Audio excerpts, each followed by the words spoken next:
स्वागत है आप सभी का आपके अपने ऑनलाइन इंस्टीट्यूट निशांत ज्ञान की यूट्यूब प्लेटफॉर्म पर। मैं नितिन उपाध्याय आप सभी का स्वागत करता हूं, अभिनंदन करता हूं आज के अपने इस वीडियो में।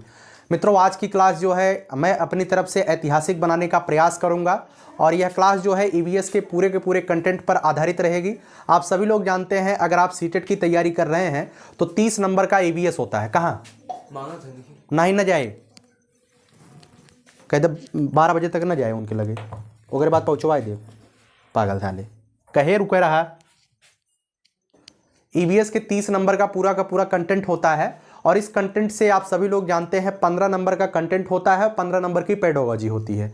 मित्रों, आज 15 नंबर का जो कंटेंट होता है और पूरा कंटेंट किससे आता है? एनसीईआरटी से आता है। तो एनसीईआरटी का पूरा मैं निचोड़ आपको देने वाला हूं। निश्चित तौर पे अगर आप यह जो है 1.5 घंटे 2 घंटे जितने का भी यह वीडियो होता है, अगर आप पूरा का पूरा वीडियो देख लेते हैं तो यकीन मानिएगा 15 में से आप 12 से 14 क्वेश्चन यहीं से पा जाएंगे और ये जब आप परीक्षा दे करके आएंगे तो हमें बताइएगा, ठीक है।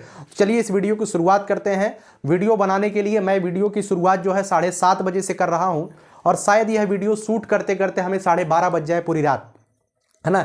लेकिन हमारा एक प्रयास रहेगा, वह प्रयास काफ़ी कहाँ तक सफल होता है ये वीडियोज के व्यूज से और आपके प्रेम से हमें समझ में आएगा। तो चलिए वीडियो की शुरुआत करते हैं। आपको कहीं भी भटकने की आवश्यकता नहीं है। 15 के 15 नंबर का कंटेंट इसी एक वीडियो से आपको मिलने वाला है, ठीक है। तो चलिए शुरुआत करते हैं। सबसे पहले मित्रों, पूरी की पूरी एनसीईआरटी का कंटेंट आपको यही पढ़ना है। सबसे पहले है स्कूल पहुंचने के साधन। स्कूल पहला पार्ट है स्कूल, आओ चलो चले स्कूल, ठीक है। चलो चले स्कूल है, इससे क्या क्या चीजें निकल करके सामने आती है। जो बीच में रास्ता होता है, बांस और रस्सी से बना पुल कहां पे पाया जाता है? तो असम में बना हुआ है बांस और रस्सी से बना पुल। ट्राली कहां पे है? ट्राली के माध्यम से बच्चे स्कूल कहां जाते हैं? लद्दाख में जाते हैं।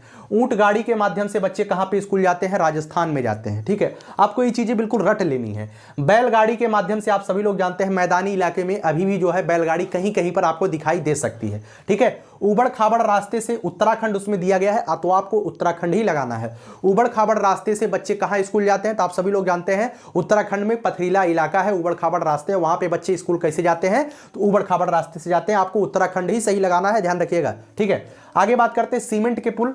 हम अवध क्षेत्र से हैं, शायद आप भी जो है पूर्वांचल से होंगे। तो अगर आप पूर्वांचल से हैं तो आप सभी लोग, आपके यहाँ जो है सामान्य जो क्षेत्र होते हैं वहां पे जो पुल बनाए जाते हैं वो सीमेंट के बनाए जाते हैं, ध्यान रखिएगा।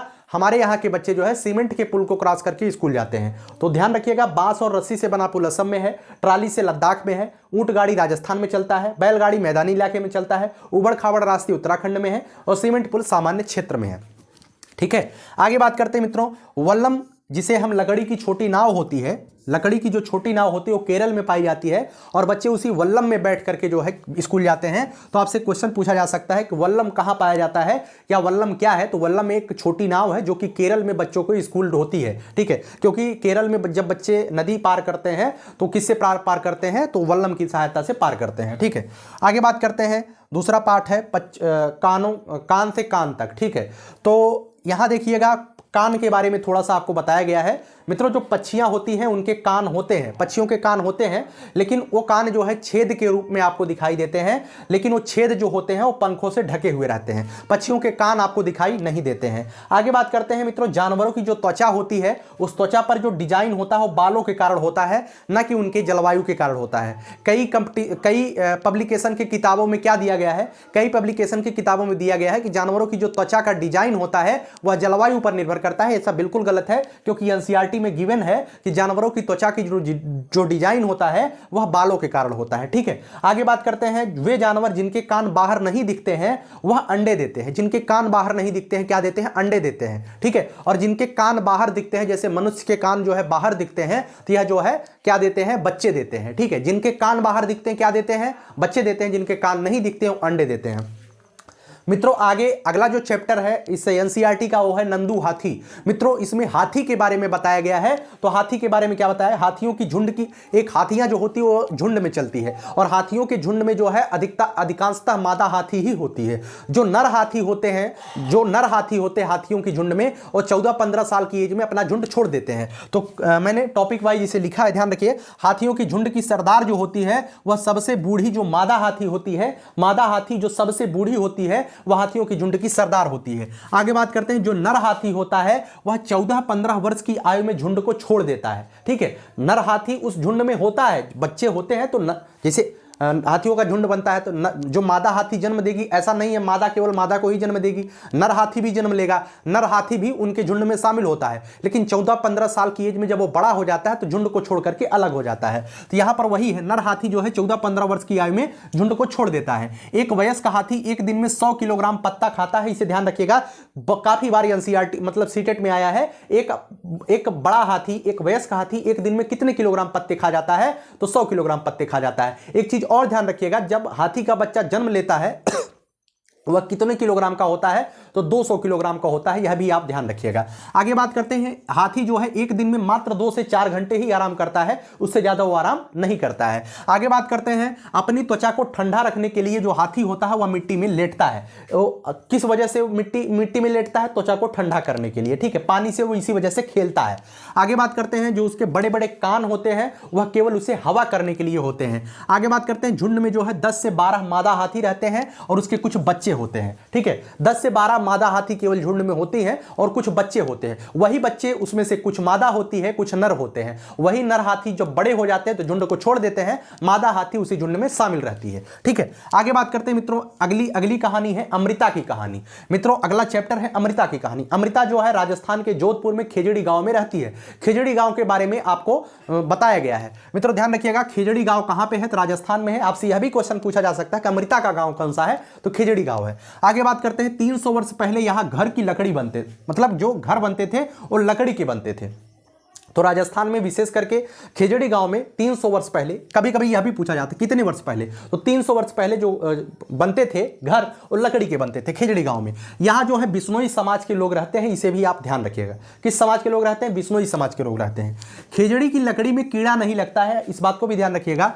इसकी छाल से जो है दवा बनाई जाती है, यह भी ध्यान रखिएगा। इसकी फलियों से सब्जियां बनाई जाती है, यह भी ध्यान रखिएगा। और इसके पत्ते को जो है जानवरों को खिलाया जाता है, यह भी ध्यान रखिएगा। तो खिजड़ी का वृक्ष कितना ज्यादा इंपॉर्टेंट है राजस्थान में, राजस्थान के विशेष करके जोधपुर में। ठीक है, तो एक बड़े राजा हुए थे, उन्होंने जो है इसे आदेश दे दिया था कटाने के लिए। ठीक है, तो यहां पे बहुत बड़ा आंदोलन किया था बिश्नोई समाज के लोगों ने। तो आंदोलन का जिक्र जो है एनसीईआरटी में नहीं किया गया है और आज तक आपसे क्वेश्चन भी नहीं पूछा गया है। आंदोलन के बारे में जो सवाल पूछे जाते हैं यूपी टेट में पूछा गया है, तो यूपी टेट का जब मैं क्लास लूंगा तो उसमें बताऊंगा, इसमें इतना ही काफी है। ठीक है, आगे बात करते हैं, एक अनीता की मधुमक्खियां, इस नाम से एक चैप्टर है अनीता की मधुमक्खियां। इसमें मधुमक्खियों के बारे में बताया गया है। इसमें एक गांव है जिसे कहा जाता है बेचहा गांव। मित्रों बेचहा गांव कहां पे है, तो मुजफ्फरपुर में है। और मुजफ्फरपुर कहां में है, बिहार में है। आपसे क्वेश्चन पूछा जाएगा कि बेचहा गांव कहां पे है, तो मुजफ्फरपुर में है।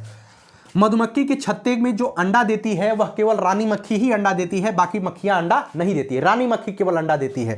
ठीक है, लीची के फूल फरवरी में खिलते हैं, इस बात को ध्यान रखिएगा। सीटेट में कई बार पूछा गया है कि लीची के फूल कहां खिलते हैं, तो फरवरी में खिलते हैं। आगे बात करते हैं, मधुमक्खियां जो अंडे देती हैं, किस माह में मधुमक्खियां अंडे देती हैं, तो अक्टूबर से दिसंबर के माह में मधुमक्खियां अंडे देती हैं, इस बात को भी ध्यान रखिएगा। मित्रों इस बात को भी ध्यान रखिएगा, जब मधुमक्खियों को पालने के लिए जो है जो पैकिंग की जाती है, जो गत्ता बनाया जाता है, एक डब्बा बनाया जाता है, उस डब्बे में जो है किसका शरबत रखा जाता है, तो ध्यान रखिएगा उसमें जो है चीनी का जो है घोल बना करके रखा जाता है। ठीक है, इस बात को भी ध्यान रखिएगा, काफी बार पूछा गया है। आगे बात करते हैं, एक चैप्टर है ओमाना का सफर। एक ओमाना नाम की एक लड़की है जो कि अपने माता पिता के साथ जो है ट्रेन की सफर शुरुआत करती है। उस ट्रेन की सफर में जो है उसे कई चीजें देखने को मिलती है, वह उसे डायरी में नोट करती है। वहां से जो है एनसीईआरटी की किताब बनी है, तो वहां से आपसे क्वेश्चन पूछा जाता है। ठीक है, ट्रेन कहां से चली थी या ओमाना का सफर कहां से शुरू हुआ था, तो कच्छ के गुजरात से शुरू हुआ था। आप ध्यान रखिए, गुजरात में, कच्छ कहां पे है, गुजरात में है, इस बात को ध्यान रखिएगा। आगे बात करते हैं मित्रों, गुजराती में प्रसिद्ध खाना कौन कौन सा है। गुजराती का भोजन, जो गुजरातियों का भोजन है वो है चटनी के साथ ढोकला। गुजरातियों का जो सबसे बेहतरीन भोजन है, जो कि एनसीईआरटी में गिवन है। अब वहां के लोग पनीर भी कुछ लोग खाते होंगे, कुछ लोग दूसरा कुछ खाते होंगे, तो इससे आपको मतलब नहीं है। वहां पे जो विशेष करके चलता है वो आपको ध्यान रखना है। वहां के चटनी का ढोकला भी खाते हैं, लेमन खाते हैं, लेमन राइस खाते हैं, मिठाई खाते हैं। ठीक है, तो आपसे अगर कहा जाए कि ढोकला कहां का प्रसिद्ध भोजन है, तो गुजरात का है। ठीक है, आगे बात करते हैं वलसाड आप सभी लोग जानते हैं। वलसाड और अहमदाबाद कहां पे है, गुजरात में है, ध्यान रखिएगा। वलसाड और अहमदाबाद कहां पे है, गुजरात में है। गुजरात की जो राजधानी है वो गांधीनगर है, न कि अहमदाबाद है। ठीक है। आगे बात करते हैं मित्रों कोझिकोड के बारे में। कोझिकोड कहां पे है? कोझिकोड जो है केरल में है और यह केरल के मालाबार तट पे स्थित है। ठीक है, किस तट पर स्थित है? तो केरल के मालाबार तट पे यह जो है कोझिकोड स्थित है और इस कोझिकोड को एक नाम से और जाना जाता है जिसे हम कालीकट बोलते हैं। ठीक है, किस नाम से जानते हैं? कालीकट के नाम से जानते हैं। आगे बात करते हैं मित्रों मडगांव कहां पे है? तो मडगांव जो है गोवा में है, इस बात को ध्यान रखिए। क्वेश्चन आएगा आपसे, जैसे आप बेचहा गांव कहां पे है? तो बिहार में है। आपसे इसे क्वेश्चन पूछा जाएगा मडगांव कहां पे है? गोवा में है। गोवा में मित्रों एक नदी है जिसकी नाम है मांडवी नदी। तो आपसे क्वेश्चन यूपी टेट में पूछा जाएगा, सीटेट में तो नहीं पूछा जाएगा। उसी से जो है एक मडगांव गांव बना है। ठीक है, तो मडगांव गांव कहां है? तो गोवा में है। तो गोवा में एक नदी है मांडवी नदी, ध्यान रखिएगा आप सभी लोग। गोवा से केरल तक जाने में, गोवा से जब वह लड़की जो है गोवा से केरल तक पहुंची थी, ठीक है, गोवा से केरल तक जब वो पहुंची थी तो उसके बीच में कौन कौन से प्रदेश पड़े थे? ध्यान रखिएगा, कितनी सुरंग पड़ी थी? तो 92 सुरंग पड़ी थी, 92 सुरंग और 2000 पुल पड़े थे। क्वेश्चन आता है और ये सीटेट में पूछा भी गया है कि गोवा से केरल तक जाने में ओमाना के कितने सुरंग और कितने पुलों को पार करना पड़ा था? तो 92 सुरंग और 2000 पुल को पार करना पड़ा था। आगे बात करते हैं कोट्टायम नगर कहां पे है? तो मित्रों कोट्टायम नगर जो है केरल में है, इस बात को ध्यान रखिए। कोट्टायम कहां पे है? केरल में है। गुजरात से केरल तक जाने में कितने प्रदेश को पार करना पड़ता है? गुजरात से पहले आपको महाराष्ट्र आना पड़ेगा, महाराष्ट्र से गोवा आना पड़ेगा और गोवा से आपको कर्नाटक जाना पड़ेगा। कर्नाटक के बाद आप जो है कहां पहुंच जाएंगे? कर्नाटक के बाद आप केरल पहुंच जाएंगे। ठीक है, तो गुजरात से जो है केरल तक पहुंचने में उसे जो है 3 राज्य पार करने पड़े। कौन कौन से? एक महाराष्ट्र है, एक गोवा है, एक कर्नाटक है, तत्पश्चात जो है केरल आ जाता है। ठीक है, इस बात को ध्यान रखिएगा। आइए आगे अब बात करते हैं। ठीक, चलिए आगे बात करते हैं कुछ भाषाओं और कुछ भाषाओं से संबंधित राज्यों के बारे में। एक बार यह वीडियो बन चुका था, ठीक है, वीडियो इस स्लाइड का वीडियो बन चुका था, उसके बाद आवाज़ नहीं आया था, दोबारा से मैं वीडियो शूट कर रहा हूँ। चलिए जितनी भी बार मुझे वीडियो शूट करना पड़े करूँगा, ठीक है, कितना भी हो जाए, लेकिन यह क्लास जरूर तैयार होगी। आगे बात करते हैं मित्रों भाषा और राज्यों के बारे में। मित्रों मलयालम भाषा कहाँ पे बोली जाती है? तो मलयालम विशेष करके केरल में बोली जाती है, ध्यान रखिएगा। आगे बात करते हैं कोंकणी भाषा कहाँ पे बोली जाती है? तो कोंकणी भाषा जो है कर्नाटक, महाराष्ट्र, गोवा और केरल के कुछ हिस्सों में बोली जाती है। विशेष करके कोंकणी भाषा जो है गोवा में बोली जाती है, लेकिन कर्नाटक और महाराष्ट्र में भी यह भाषा बोली जाती है। आगे बात करते हैं मराठी। मराठी जो है विशेष करके महाराष्ट्र में बोली जाती है, लेकिन इससे सटे गोवा में भी कुछ लोग बोलते हैं। दमन दीव और दादर नगर हवेली में भी मराठी भाषा यूज होती है। आगे बात करते हैं गुजराती भाषा जो है कहाँ पे बोली जाती है? तो गुजरात में बोली जाती है, इस बात को ध्यान रखिएगा। आगे बात करते हैं मित्रों अगला जो एनसीईआरटी में चैप्टर दिया गया है ट्रेन के टिकट। ठीक है, ट्रेन के बारे में जानकारी दी गई है। तो ट्रेन के टिकट पर क्या क्या होता है, यहां से क्वेश्चन आपसे सीटेट में पूछा गया है। तो ट्रेन के टिकट पे ट्रेन नंबर होता है, सफर शुरू करने की तारीख होती है, बर्थ और डिब्बे का नंबर होता है, किराया होता है और दूरी कितने किलोमीटर आपको जानी है यह होता है। मित्रों मैंने यहाँ पे पीएनआर का फुल फॉर्म पूछा है। ट्रेन टिकट पे एक पीएनआर होता है, उसका आप फुल फॉर्म जरूर बताइएगा। आगे बात करते हैं मित्रों फेरी क्या है? मित्रों जो फेरी है यह जो है केरल की नाव है जिसे नदी पार करने के लिए हम प्रयोग करते हैं। अभी आपने देखा जब पहले ही चैप्टर में आपने देखा कि बच्चे जब स्कूल जाते हैं तो वल्लम के माध्यम से जानते हैं। तो वल्लम क्या है? एक छोटी नाव है जो केरल में बच्चों के स्कूल के लिए ढोती है। ठीक है, तो वल्लम भी एक छोटी नाव है, फेरी भी एक छोटी नाव है, इस बात को ध्यान रखिएगा, दोनों केरल से संबंधित है। आगे बात करते हैं मित्रों कर्णम मल्लेश्वरी, एक अलग से चैप्टर दिया गया है। तो कर्णम मल्लेश्वरी का चैप्टर से जो इंपॉर्टेंट चीजें हैं वो आपके सामने मैं रखता हूं। कर्णम मल्लेश्वरी कहाँ के रहने वाली हैं? तो आंध्र प्रदेश की रहने वाली हैं। इनकी कितनी बहनें हैं? तो इनकी 4 बहनें हैं। एक एक पॉइंट आपको ध्यान रखनी है। ये वेट लिफ्टर हैं, इस बात को ध्यान रखिए। वेट लिफ्टर का मतलब भारोत्तोलक हैं। इनके पापा जो है हवलदार हैं। 12 वर्ष में ही इन्होंने वेट उठाना प्रारंभ कर दिया था। यह जो है 130 किलोग्राम का वेट उठा सकती हैं, इस बात को भी आप ध्यान रखिएगा। यह जो है 29 अंतर्राष्ट्रीय मेडल जीत चुकी है, इस बात को भी आप ध्यान रखिएगा। क्या क्या? आंध्र प्रदेश की रहने वाली है, वेट लिफ्टर है, इनके पिताजी हवलदार हैं, 12 वर्ष में ही वेट उठाना प्रारंभ कर दिया था। क्वेश्चन आपसे पूछा जाएगा कि कर्णम मल्लेश्वरी ने 8 वर्ष में ही वेट उठाना प्रारंभ कर दिया था। बिल्कुल गलत है, कर्णम मल्लेश्वरी ने 12 वर्ष में वेट उठाना प्रारंभ किया था। ऐसे क्वेश्चन आपसे सीटेट में पूछे जाते हैं। 130 किलोग्राम यह वेट उठा सकती हैं, 29 अंतर्राष्ट्रीय मेडल जीता था। आगे बात करते हैं कबड्डी के बारे में, कुछ चीजें दी गई हैं। तो ज्वाला, लीला और हीरा नाम की लड़कियां हैं, 3 बहनें हैं। ये जो है मुंबई में कबड्डी खेलती हैं। तो इसमें से जो हीरा नाम की लड़की है बाद में जाकर के कबड्डी की कोच भी बनती है। तो आपसे क्वेश्चन पूछा जा सकता है ज्वाला, लीला और हीरा किस खेल से संबंधित है? तो मुंबई की कबड्डी खिलाड़ी है। आगे बात करते हैं फुलवारी नाम से चैप्टर दिया गया है। उस चैप्टर में जो है फूलों की घाटी की बात की गई है। तो फूलों की घाटी कहाँ पे पाई जाती है? तो चमोली उत्तराखंड में पाई जाती है। आगे बात करते हैं मित्रों मधुबनी पेंटिंग के बारे में बताया गया है। तो मधुबनी क्या है? तो मधुबनी एक पेंटिंग है जो कि बिहार में है। बिहार का एक जिला है मधुबनी, विशेष करके करके इसी मधुबनी जिला से ही इस पेंटिंग की शुरुआत हुई थी, इसी वजह से इस पेंटिंग को मधुबनी नाम दे दिया गया था।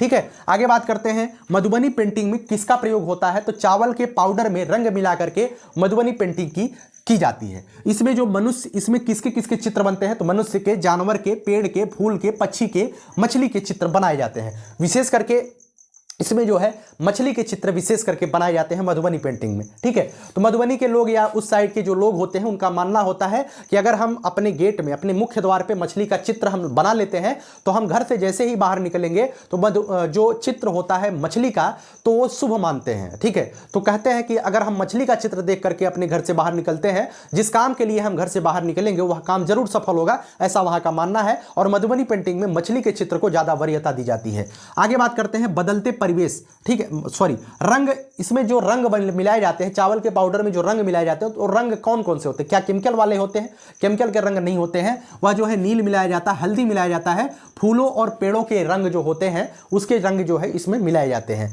आगे बात करते हैं मित्रों, बदलते परिवेश से क्वेश्चन पूछा जाता है। बदलता परिवेश एक कहानी है। इसमें एक जो राइटर है, जो लेखक है, वह पहले जो है हिंदुस्तान के बारे में बात करते हैं, लेकिन वर्तमान में जो गाजी खान नाम का स्थान है वह जो है पाकिस्तान में चला गया है। तो कैसे कैसे पहले घर मिट्टी के बनते थे, मिट्टी से आज पक्के घर बनने लगे, तो बदलते परिवेश के बारे में राइटर ने लिखा है। तो उससे जो संबंधित क्वेश्चन बन सकते हैं, जो इंपॉर्टेंट लेख बन सकते हैं, मैंने लिखा है। गाजी खान कहाँ पे स्थित है, पाकिस्तान में स्थित है। गोबर और मिट्टी मिला करके घर की लिपाई पुताई क्यों की जाती है, क्योंकि इससे कीड़े नहीं लगते हैं, इस वजह से ऐसा किया जाता है। ठीक है, आगे बात करते हैं, लकड़ी के छत को कीड़े से बचाने के लिए नीम तथा कीकर की लकड़ियां बिछा देते हैं। जो छत होती है, जो लकड़ी के घर होते हैं, उनके छत भी लकड़ी के होते हैं, तो उनके छतों को जो है कीड़े से बचाने के लिए क्या करते हैं, तो नीम और कीकर की लकड़ियां जो है उस पर बिछा देते हैं। ठीक है, इस बात को ध्यान रखिएगा। आगे बात करते हैं मित्रों, बेलवनिका गांव कहां पे है, तो बेलवनिका गांव जो है कर्नाटक में स्थित है, आप सभी लोग ध्यान रखिएगा। ठीक है, आगे बात करते हैं गिजुभाई बड़ेका। गिजुभाई बड़ेका कहां के हैं, तो गुजरात के हैं। गिजुभाई बड़ेका किसके लिए प्रसिद्ध हुए, तो कहानियां लिखते थे। क्या लिखते थे, कहानियां। ठीक है, आगे बात करते हैं मित्रों कुछ पक्षियों के बारे में, जो पक्षियां घोंसला बनाती हैं। यहां से क्वेश्चन विशेष करके आपके पूछा जाता है आपके सीटेट एग्जाम में, तो ध्यान रखिएगा। सड़क के किनारे पत्थरों के बीच में जो मतलब कि जो घोंसला बनाती है उसका नाम क्या है, तो कलचड़ी। ठीक है, कलचड़ी पक्षी जो है सड़क के किनारे पत्थरों के बीच में घोंसला बनाती है, वहीं अंडे देती है। कोयल जो है कौवा के घोंसले में अंडे देती है, इस बात को आप सभी लोग ध्यान रखिएगा। कोयल कहाँ पे अंडे देती है, तो कौवा के घोंसले में अंडे देती है। ठीक है, तो कौवा का जो घोंसला होता है मित्रों, कौवे के घोंसले में आप सभी लोग जानिएगा, कौवा का घोंसला जो होता है वह जो है, इसके घोंसले में लोहे के तार भी पाए जाते हैं। क्या होते हैं, लोहे के तार भी जो है कौवा के घोंसले में पाए जाते हैं। एक बार क्वेश्चन बना है। पक्षी जो घोंसला बनाते हैं केवल अंडे देने के लिए बनाते हैं, रहने के लिए नहीं बनाते हैं। जैसे ही इनके अंडे फूटते हैं, मतलब पहले अंडे सेते हैं तब फूट जाते हैं, उसमें से बच्चे निकलते हैं, बच्चे उड़ने लायक हो जाते हैं, तो यह जो है घोंसला छोड़ देते हैं। आगे बात करते हैं, जो कैक्टस के कांटों या मेहंदी के मेड़ के बीच जो घोंसला बनाता है उसका नाम है फाख्ता। आपसे सीटेट में क्वेश्चन किया जाता है, कैक्टस के कांटों और मेहंदी के मेड़ों के बीच घोंसला बनाने वाली पक्षी का क्या नाम है, तो फाख्ता पक्षी है, इस बात को ध्यान रखिएगा। गौरैया और जो कबूतर है, यह जो है पुराने खंडारों में पाए जाते हैं, पुराने खंडारों में घोंसला बनाते हैं, इस बात को आप सभी लोग ध्यान रखिएगा। अब कुछ और पक्षियों के बारे में और कुछ पक्षियों के घोंसलों के बारे में हम चर्चा कर लेते हैं। ठीक है, चलिए मित्रों आगे बात करते हैं जो बसंत गौरी पक्षी है। ठीक है, क्या बात करते हैं, जो बसंत गौरी पक्षी है यह कहाँ पे घोंसला बनाती है, तो यह पेड़ के तने में जो है छेद करके घोंसला बनाती है, ध्यान रखिएगा। आगे बात करते हैं, पत्तों को सिल करके जो घोंसला बनाती है उसे क्या बोलते हैं, दर्जिन चिड़िया।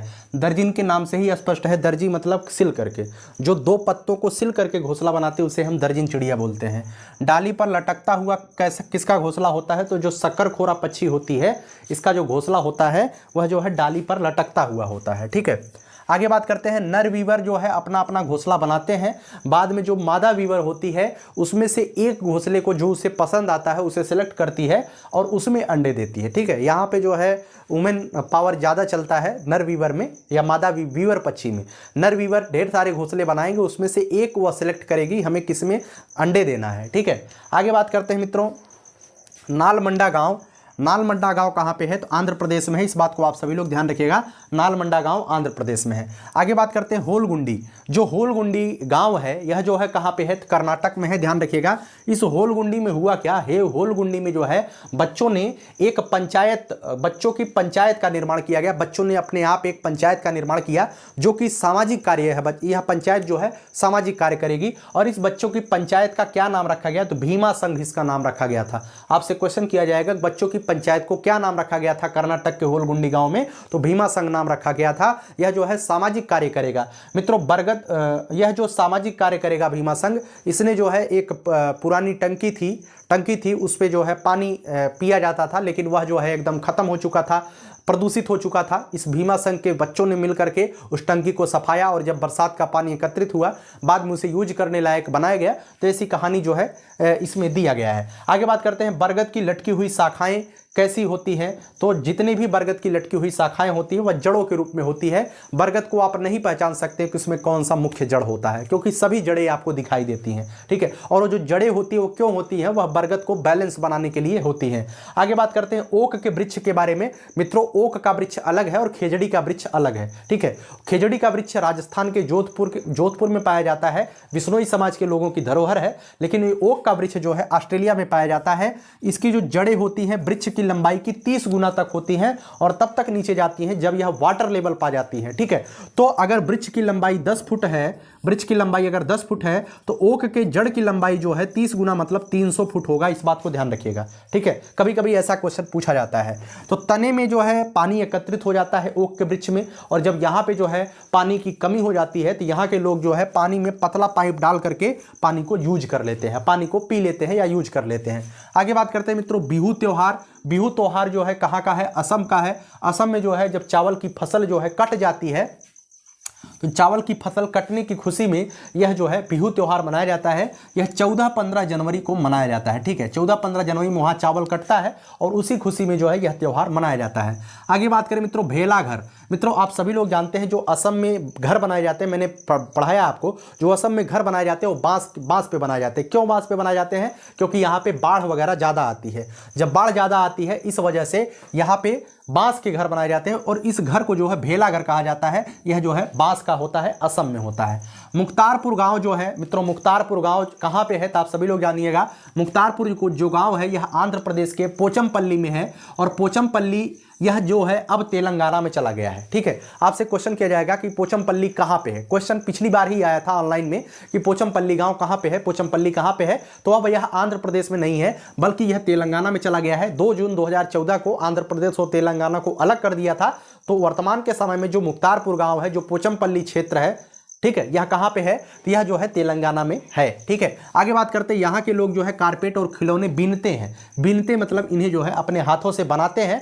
यहाँ की एक बहुत ही महत्वपूर्ण कला है जिसे हम कलमकारी बोलते हैं। क्या बोलते हैं, कलमकारी बोलते हैं। इस बात को ध्यान रखिएगा। ठीक है, कहाँ का, पोचमपल्ली का या मुख्तारपुर का एक कलमकारी है, कला है जिसके माध्यम से कारपेट वगैरह बनाए जाते हैं। तो बहुत ज़्यादा महत्वपूर्ण है। ठीक है, अबू धाबी के बारे में, दूर देश कैसे होते हैं इसके बारे में एक चैप्टर दिया गया है। तो अबू धाबी के बारे में बताया गया है। तो आप सभी लोग जानते हैं यूएई, अबू धाबी कहाँ पे है, तो यूएई में है। यूएई मतलब संयुक्त अरब अमीरात, इसका फुल फॉर्म है यूनाइटेड अरब अमीरात अर्थात संयुक्त अरब अमीरात। इसकी जो राजधानी है वो अबू धाबी है। अबू धाबी में जो है आप सभी लोग जानिएगा कि जो इसकी मुद्रा है उसका नाम है दिरहम। ठीक है, इसके बारे में इतनी ही जानकारी आपको लेनी है। और अबू धाबी में ज़्यादातर, अबू धाबी कैसा है, रेगिस्तानी एरिया है और इसमें जो ज़्यादातर वृक्ष दिखाई देते हैं वो खजूर के ही दिखाई देते हैं। क्वेश्चन आपसे पूछा गया है कि खजूर के वृक्ष निम्नलिखित में से कहाँ पाए जाते हैं, तो अबू धाबी में पाए जाते हैं। आपको वही चीज़ सही करनी है जो कि एनसीईआरटी में दिया गया है।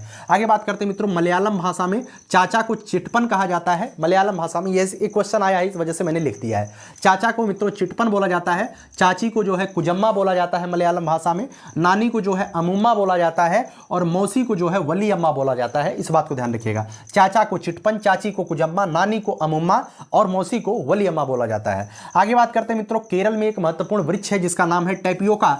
टेपियोका वृक्ष जो है केरल में पाया जाता है। जिस तरीके से हमारे पूर्वांचल के एरिया में जो है तुलसी के वृक्ष को आंगन में लगाते हैं, ठीक उसी तरीके से टेपियोका के वृक्ष को भी केरल में आंगन में लगाते हैं। और आंगन में लगाने के बाद जैसे दाल वगैरह होती है उसकी जब हम लोग छौंकते हैं, हमारे यहाँ छौंकना बोला जाता है। ठीक है, कलछुल के माध्यम से छौंक छौंका जाता है, तो टेपियोका के जो वृक्ष के पत्ते होते हैं उसके दाल वगैरह की फ्राई की जाती है, ठीक है, उसे हम शुद्ध भाषा में फ्राई बोलते हैं, हमारे यहाँ छौंकना बोलते हैं, ठीक है।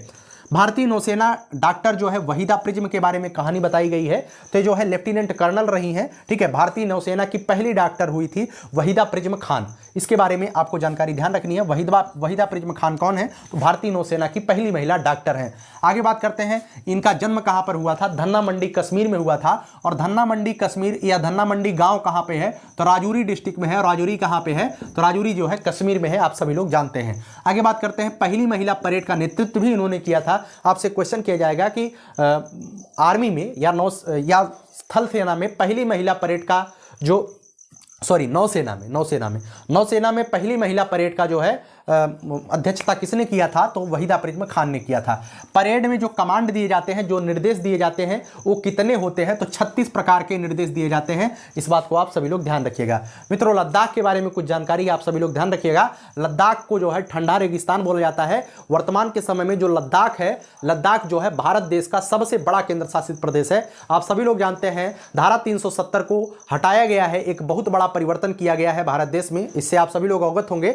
तो जम्मू कश्मीर को दो भागों में तोड़ दिया गया, एक है जम्मू कश्मीर, एक है लद्दाख। इन दोनों ये पहले राज्य हुआ करते थे, जम्मू कश्मीर लद्दाख एक राज्य हुआ करता था, लेकिन इसे अब दो अलग अलग केंद्र शासित प्रदेशों में विभाजित कर दिया गया है। तो क्षेत्रफल की दृष्टि से सबसे बड़ा केंद्र शासित प्रदेश अब वर्तमान में लद्दाख हो गया है। इस बात को आप सभी लोग ध्यान रखिएगा। और अगर आपसे पूछा जाए कि जनसंख्या की दृष्टि से सबसे बड़ा केंद्र शासित प्रदेश कौन सा है, तो वह जो है दिल्ली है, ठीक है। आप सभी लोग इस बात को ध्यान रखिएगा कि वर्तमान में हमारे देश में 28 राज्य हैं और 8 केंद्र शासित प्रदेश हैं। इस बात आप सभी लोग ध्यान रखिएगा, 28 राज्य 8 केंद्र शासित प्रदेश। मित्रों, जो लद्दाख में जो तिब्बतियन भाषा बोली जाती है, आप सभी लोग जानते हैं जो तिब्बत का एरिया है वह लद्दाख से टच करता है, ठीक है। तो लद्दाख में विशेष जरूरी है कि तिब्बतियन भाषा कुछ लोग जरूर बोलेंगे, क्योंकि उनके रिश्ते वगैरह तिब्बत में हो जाते हैं। तो जो तिब्बतियन भाषा वो बोलते हैं, तो लद्दाख में तिब्बतियन भाषा को क्या कहा जाता है, तो लद्दाख में कहते हैं कि लद्दाख वाले कहते हैं भाई तू भूती बोल। भूती बोलने का मतलब तू तिब्बतियन बोल, ठीक है। तो तिब्बत में तिब्बती भाषा को तिब्बतियन बोलेंगे, लेकिन लद्दाख में तिब्बतियन भाषा को हम भूती कहते हैं। आगे बात करते हैं मित्रों, भूती में जो है माँ को आमाले बोलते हैं, माँ को क्या बोलते हैं, आमाले कहते हैं, और पिता को आबाले कहते हैं, ठीक है। आप सभी लोग जानिएगा तिब्बतियन भाषा में मम्मी को क्या बोलते हैं, आमाले, और पापा को क्या बोलते हैं, आबाले, ठीक है। आगे बात करते हैं मित्रों, लद्दाख को जो है ठंडा रेगिस्तान भी बोला जाता है। इस बात को आप सभी लोग ध्यान रखिएगा। चलिए अगली स्लाइड पर चलते हैं। चलिए अब आगे बात करते हैं मित्रों, चींटियाँ। देखिए चींटियाँ जो होती हैं वो लाइन में चलती हैं। आपसे क्वेश्चन किया जाएगा चींटियाँ लाइन में क्यों चलती हैं। मित्रों, चींटियाँ लाइन में जो है एक चींटी जो होती है विशेष प्रकार के गंध छोड़ती रहती हैं, उसी का अनुसरण करते हुए पीछे पीछे से चींटियाँ चलती हैं।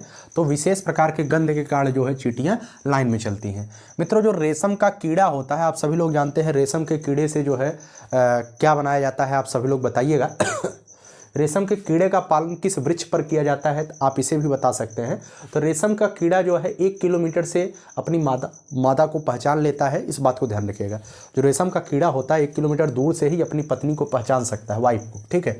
जो मच्छर होते हैं वो मनुष्य को जो है शरीर की गर्मी से, तलवे की गंध से, विशेष करके तलवे की गंध से पहचान लेते हैं कि यहाँ पे मनुष्य है और इसे अब चूसना है, ठीक है। विशेष करके मैं आपको बता दूँ, जो मच्छर चूसते हैं खून को वो विशेष करके मादा मच्छर ही होते हैं। नर मच्छर कभी भी खून को नहीं चूसते हैं, ठीक है।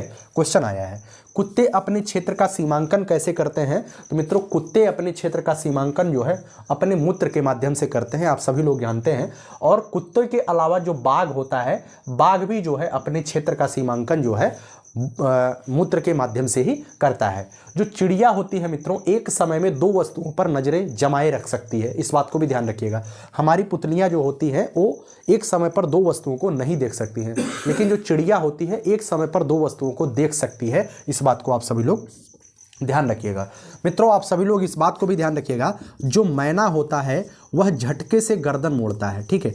झटके से गर्दन मोड़ता है, आपसे पूछा गया है, गर्दन मोड़ता है। जो मैना होता है वो झटके से गर्दन मोड़ता है। और जो उल्लू होता है ना, जो उल्लू होता है वह 360 डिग्री तक विशेष करके जैसे आगे मैं यहाँ पे बोल रहा हूँ ना 360 मतलब एकदम सीधा डायरेक्ट पीछे देख सकता है, ठीक है। तो उल्लू जो है 360 डिग्री तक अपनी गर्दन को घुमा सकता है, और जो मैना होता है वह झटके से अपनी गर्दन को मोड़ता है। एक क्वेश्चन सीटेट में पूछा गया है, तो ध्यान रखिएगा आप सभी लोग, ठीक है। चिड़िया एक समय में 2 वस्तुओं पर नजरें जमाए रख सकती है, इस बात को भी आप सभी लोग ध्यान रखिएगा। मनुष्य से 4 गुना बेहतर कौन कौन चीजें देख सकती हैं? जो बाज होता है, जो चील होता है, जो गिद्ध होता है, ठीक है, जो गिद्ध होता है और जो चमगादड़ होता है, वो मनुष्य से 4 गुना तेज देख सकता है। और मनुष्य से 6 गुना तेज कौन देखता है? बाघ देखता है, ठीक है। आपको क्वेश्चन याद करना है, मनुष्य से 4 गुना तेज बाज, चील और गिद्ध देख सकता है, चमगादड़ देख सकता है, लेकिन मनुष्य से 6 गुना तेज बाघ देख सकता है, ठीक है। चील जो है चूहों को खाते हैं, इस बात को ध्यान रखिएगा। चूहों को कौन खा जाता है? चील जो होता है वह चूहों को भी खा जाता है, ठीक है। आगे बात करें मित्रों, जो गिद्ध होता है, गिद्ध जो है प्रकृति का सफाई कर्मी कहा जाता है, ठीक है। पहले अब तो गिद्ध दिखाई ही नहीं देते हैं, पहले जो गिद्ध होते थे कोई भी जानवर मर जाता था 15 मिनट के अंदर साफ कर देते थे, तो प्रकृति का सफाई कर्मी गिद्ध को कहा जाता था, ठीक है। जानवर जो है रात में केवल ब्लैक एंड व्हाइट देखते हैं, इस बात को आप सभी लोग ध्यान रखिएगा। जो जानवर होते हैं वह रात में, जितने भी जानवर जगते हैं वो केवल काला और सफ़ेद ही देख पाते हैं, बाकी कोई रंग उन्हें दिखाई नहीं देता है, ठीक है। या सब चीज़ें उन्हें दिखाई देती हैं लेकिन ब्लैक एंड व्हाइट में दिखाई देती हैं, इस कहने का मतलब ये है, ठीक है। आगे जो होता है सांप, जो होता है सांप सुनाई नहीं देता है सांप को। जो सांप होते हैं वो केवल कंपन के माध्यम से ही सुनते हैं, इस बात को आप सभी लोग ध्यान रखिएगा। मित्रों, अंडमान निकोबार में सुनामी आई थी, कब आई थी? 2004 में आई थी, इस बात को आप सभी लोग ध्यान रखिएगा। यहाँ पे लोग सुरक्षित क्यों हो गए थे? क्वेश्चन विशेष करके ऐसे पूछा जाता है, क्योंकि जब कोई अनहोनी होती है, प्राकृतिक घटनाएं होने वाली होती हैं, तो वहाँ के जो जानवर होता है वह जो है विपरीत व्यवहार करने लगते हैं, तो जिसे देख करके आप अनुमान लगा सकते हैं कि यहाँ पर कुछ प्राकृतिक अनहोनी होने वाली है, जिसे देख करके वहाँ के लोग पलायन कर जाते हैं। तो जानवरों के विपरीत व्यवहार के कारण जो है वहाँ के लोग सुरक्षित हो पाए थे अंडमान निकोबार में। आपसे क्वेश्चन किया जाएगा अंडमान निकोबार में सुनामी कब आई थी? 2004 में आई थी। मित्रों, कुछ जानवर है जिनके सोने की अवधि दी गई है, यहाँ से क्वेश्चन कभी कभार पूछा जाता है, ध्यान रखिएगा। मित्रों, छिपकली और जो गिरगिट होता है, छिपकली और गिरगिट आप सभी लोग जानते हैं यह पूरे एक सीजन में दिखाई नहीं देती है। वर्तमान के समय में ठंडी का मौसम चल रहा है, गर्मी के मौसम में आपके कमरे में छिपकली दिखाई देती थी, लेकिन पूरे ठंडी में कहीं गहरी निद्रा में चले गए हैं, ये आपको कहीं दिखाई नहीं देते। अब कुछ लोग कहेंगे भैया हमारे रूम में है, आपके रूम में है तो गलती से हो, है ना, लेकिन ठंडी के महीने में आप छिपकली और गिरगिट को नहीं देख सकते हैं, वो गहरी निद्रा में चले जाते हैं। गाय जो है 4 घंटे सोता है, सांप 18 घंटे सोती है, बिल्ली जो है 12 घंटे सोती है, जिराफ जो है 2 घंटे तक सोती है, ठीक है। अब कुछ जानवर हैं जिनके बारे में आपको जानना है। हाथी के बारे में आपने पहले देख लिया है, अब देखिए सलाथ के बारे में। सलाथ से क्वेश्चन बना है, इस वजह से ध्यान रखिएगा। सलाथ मित्रों भालू जैसा दिखता है लेकिन भालू होता नहीं है, ठीक है। यह जो है 17 घंटे दिन भर में सोता है, इस बात को ध्यान रखिएगा। यह जो है पेड़ पर उल्टा लटका हुआ होता है, इस बात को ध्यान रखिएगा। 40 वर्ष तक जीता है, इस बात एक एक पॉइंट को आपको ध्यान रखना है। पेड़ पर उल्टा लटकता है, 40 वर्ष तक जीता है और पूरे जीवन काल में मात्र 8 पेड़ों पर अपनी पूरी जिंदगी गुजार देता है। पूरे जीवन काल में मात्र 8 पेड़ों पर अपनी जिंदगी गुजार देता है, अर्थात एक पेड़ पर यह कितने साल रहता है? तो 5 साल तक यह एक पेड़ पर अधिकांशतः रहता है, क्योंकि उसकी उम्र ही 40 वर्ष है। तो 40 वर्ष में 8 पेड़ों पर रहता है, तो एक पेड़ पर 5 वर्ष तक अमूमन रहता है।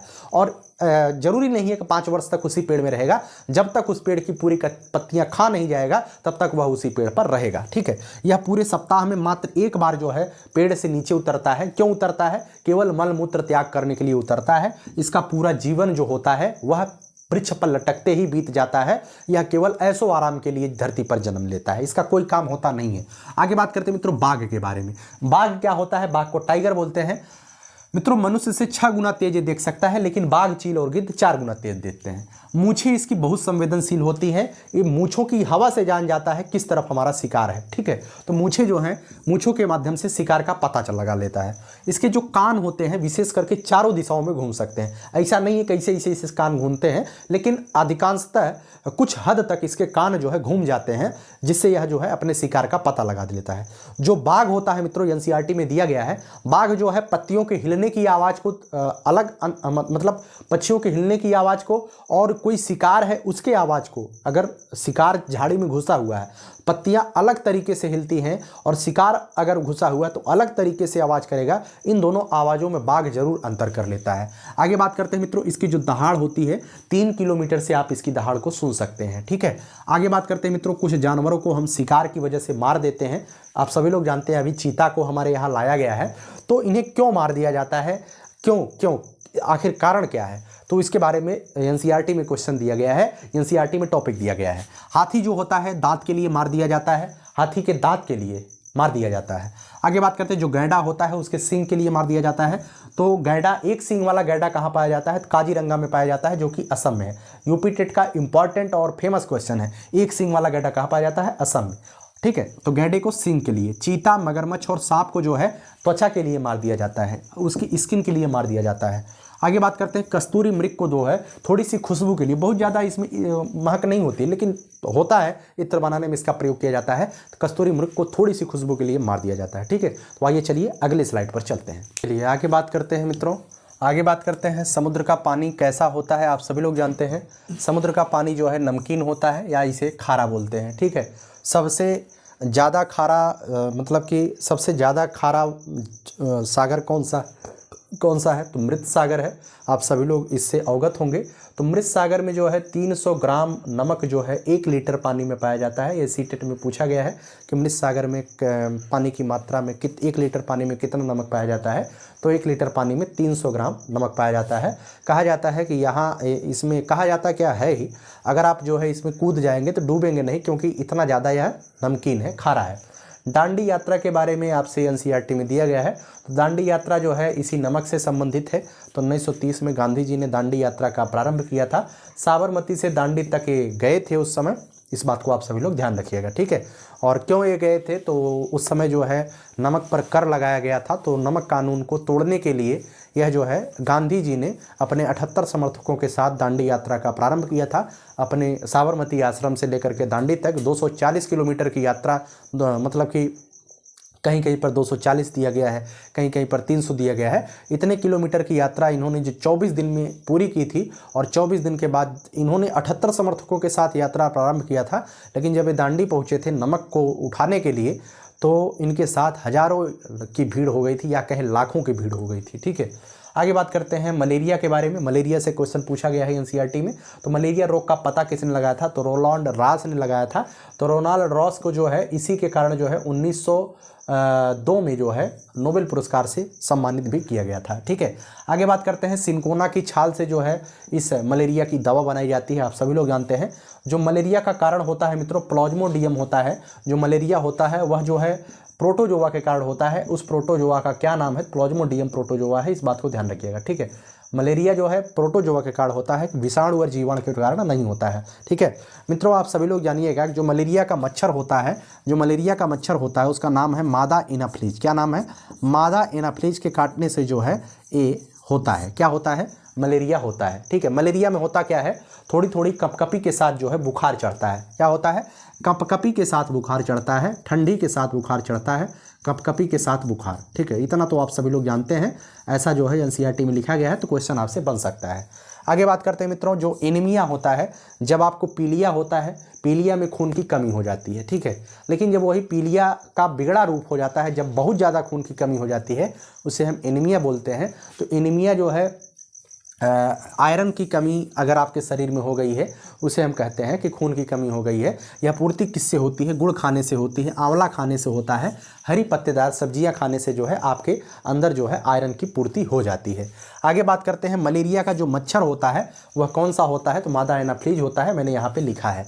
मित्रों, दिल्ली के बच्चों में जो है एनीमिया फैल गया था। 17 नवंबर 2007 की एक कहानी बताई गई है एनसीईआरटी में, तो आप सभी लोग ध्यान रखिएगा। दिल्ली में एनीमिया कब फैला, तो 17 नवंबर 2007 में फैला। ठीक है मित्रों, आगे बात करते हैं बछेंद्री पाल के बारे में। तो बछेंद्री पाल जी के जानने से पहले पहाड़ पर चढ़ने के लिए जो उसके लीडर होते हैं, उसके कुछ इंपॉर्टेंट गुण जो है एनसीईआरटी में दिया गया है। तो उसके जो पहाड़ पर चढ़ने के लिए एक समूह बनाया जाता है, एक व्यक्ति अकेला पहाड़ पे नहीं चढ़ता है, एक समूह के माध्यम से बच्चे लोग पहाड़ पे चढ़ते हैं तो उसका एक लीडर होता है, उस लीडर के कुछ गुण होते हैं। तो बताया गया है दूसरे के सामान उठाने की मदद करे, ग्रुप के दूसरे सदस्य आगे बढ़ने पर ही वह आगे बढ़े, ऐसा नहीं है कि अकेले ही आगे बढ़ जाए, खाने पीने का इंतजाम करे, रुकने की जगह ढूंढे। ऐसे तमाम सारे जो अभिभावक वाले कार्य होते हैं वह ग्रुप का लीडर करता है। ठीक है, एक नेता का गुण ही यही होता है कि जो अभिभावक के काम होते हैं, गार्जियन के काम होते हैं, वह करे। ठीक है, माउंट एवरेस्ट पर प्रथम महिला जो होती है, माउंट एवरेस्ट पर प्रथम भारतीय महिला एवं विश्व की 5वीं जो महिला थी वह थी बछेंद्री पाल।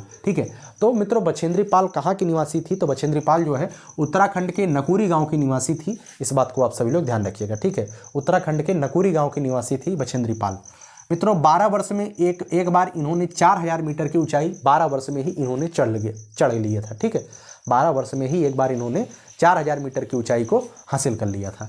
मित्रों इन्होंने कब जो है एवरेस्ट को फतह किया था? तो 23 मई 1984 ईस्वी को दोपहर को 1:07 पर इन्होंने जो है भारत पूरे विश्व के सबसे ऊंची चोटी माउंट एवरेस्ट पर चढ़ करके भारत का तिरंगा फहराया था। तो 1:07 पर 23 मई 1984 को क्वेश्चन पूछा जाता है, इस वजह से सारी चीज़ें लिखी गई हैं। ठीक है, नेपाल में इस चोटी को जो है सागर माथा के नाम से जाना जाता है। वैसे माउंट एवरेस्ट विशेष करके नेपाल में ही है, इस बात को आप लोग ध्यान रखिएगा। अच्छा, एक क्वेश्चन यह भी पूछा जाता है कि जो बछेंद्री पाल थी उन्होंने जो है वहाँ पे कितने देर तक रुका था? तो मात्र 43 मिनट रुकने के बाद वहाँ से नीचे उतरना प्रारंभ कर दी थी। ठीक है, आगे बात करते हैं अंतरिक्ष में सुनीता। ठीक है, एक चैप्टर है अंतरिक्ष में सुनीता विलियमसन जी की कहानी है। ठीक है, तो आप सभी लोग जानते हैं सुनीता विलियमसन एक अंतरिक्ष यात्री थी, लेकिन अंतरिक्ष यात्री होने से पहले क्या थी? हेलीकॉप्टर पायलट थी। ठीक है, ये हेलीकॉप्टर पायलट नहीं होना चाहती थी। इनकी जो बचपन की चाहत थी वो गोताखोर बनने की चाहत थी, लेकिन किस्मत ने इन्हें जो है हेलीकॉप्टर का पायलट बना दिया था। इनका सपना गोताखोर बनने का था, लेकिन ये बन गई थी हेलीकॉप्टर की पायलट। अंतरिक्ष में जो चीज़ें तैरती हैं वह क्यों तैरती है? तो गुरुत्वाकर्षण शून्य होने के कारण जो है इनकी चीज़ें अंतरिक्ष में तैरती हैं। ठीक है, चांद पर सबसे पहले कौन पहुंचा था? तो ऐसे भी क्वेश्चन इसमें अंतरिक्ष में सुनीता में ही चैप्टर दिया गया है। तो नील आर्मस्ट्रांग जो है चांद पर पहुंचने वाले प्रथम व्यक्ति थे, और यह कब पहुंचे थे? तो 1969 ईस्वी में पहुंचे थे। आप इसे ध्यान रखिएगा। ठीक है, आगे बात करते हैं। जो चैप्टर आपने पढ़ा था वो बच्चा जो है कच्छ के रण से चलना स्टार्ट किया था, पिछली स्लाइड में आपने पढ़ा, तो उसी का एक महत्वपूर्ण बिंदु है, उसी ने जो है आगे बढ़ाया है कि सर्वाधिक भीड़ वाला शहर कौन सा है? तो मुंबई है। दिल्ली से मुंबई जाने के लिए जो है कितने राज्यों को पार करना पड़ता है? तो मुंबई से आप दिल्ली आ रहे हैं तो महाराष्ट्र आएंगे, उसके बाद गुजरात आएंगे, उसके बाद राजस्थान आएंगे, तब जा करके आप दिल्ली में प्रवेश करेंगे। तो दिल्ली से मुंबई की जो दूरी है वो 1400 किलोमीटर की है, इस बात को ध्यान रखिएगा। ऐसी चीज़ें हैं। ठीक है, आगे एक स्लाइड 2 स्लाइड के माध्यम से और मैं आपको अच्छी तरीके से बताने का प्रयास करता हूं।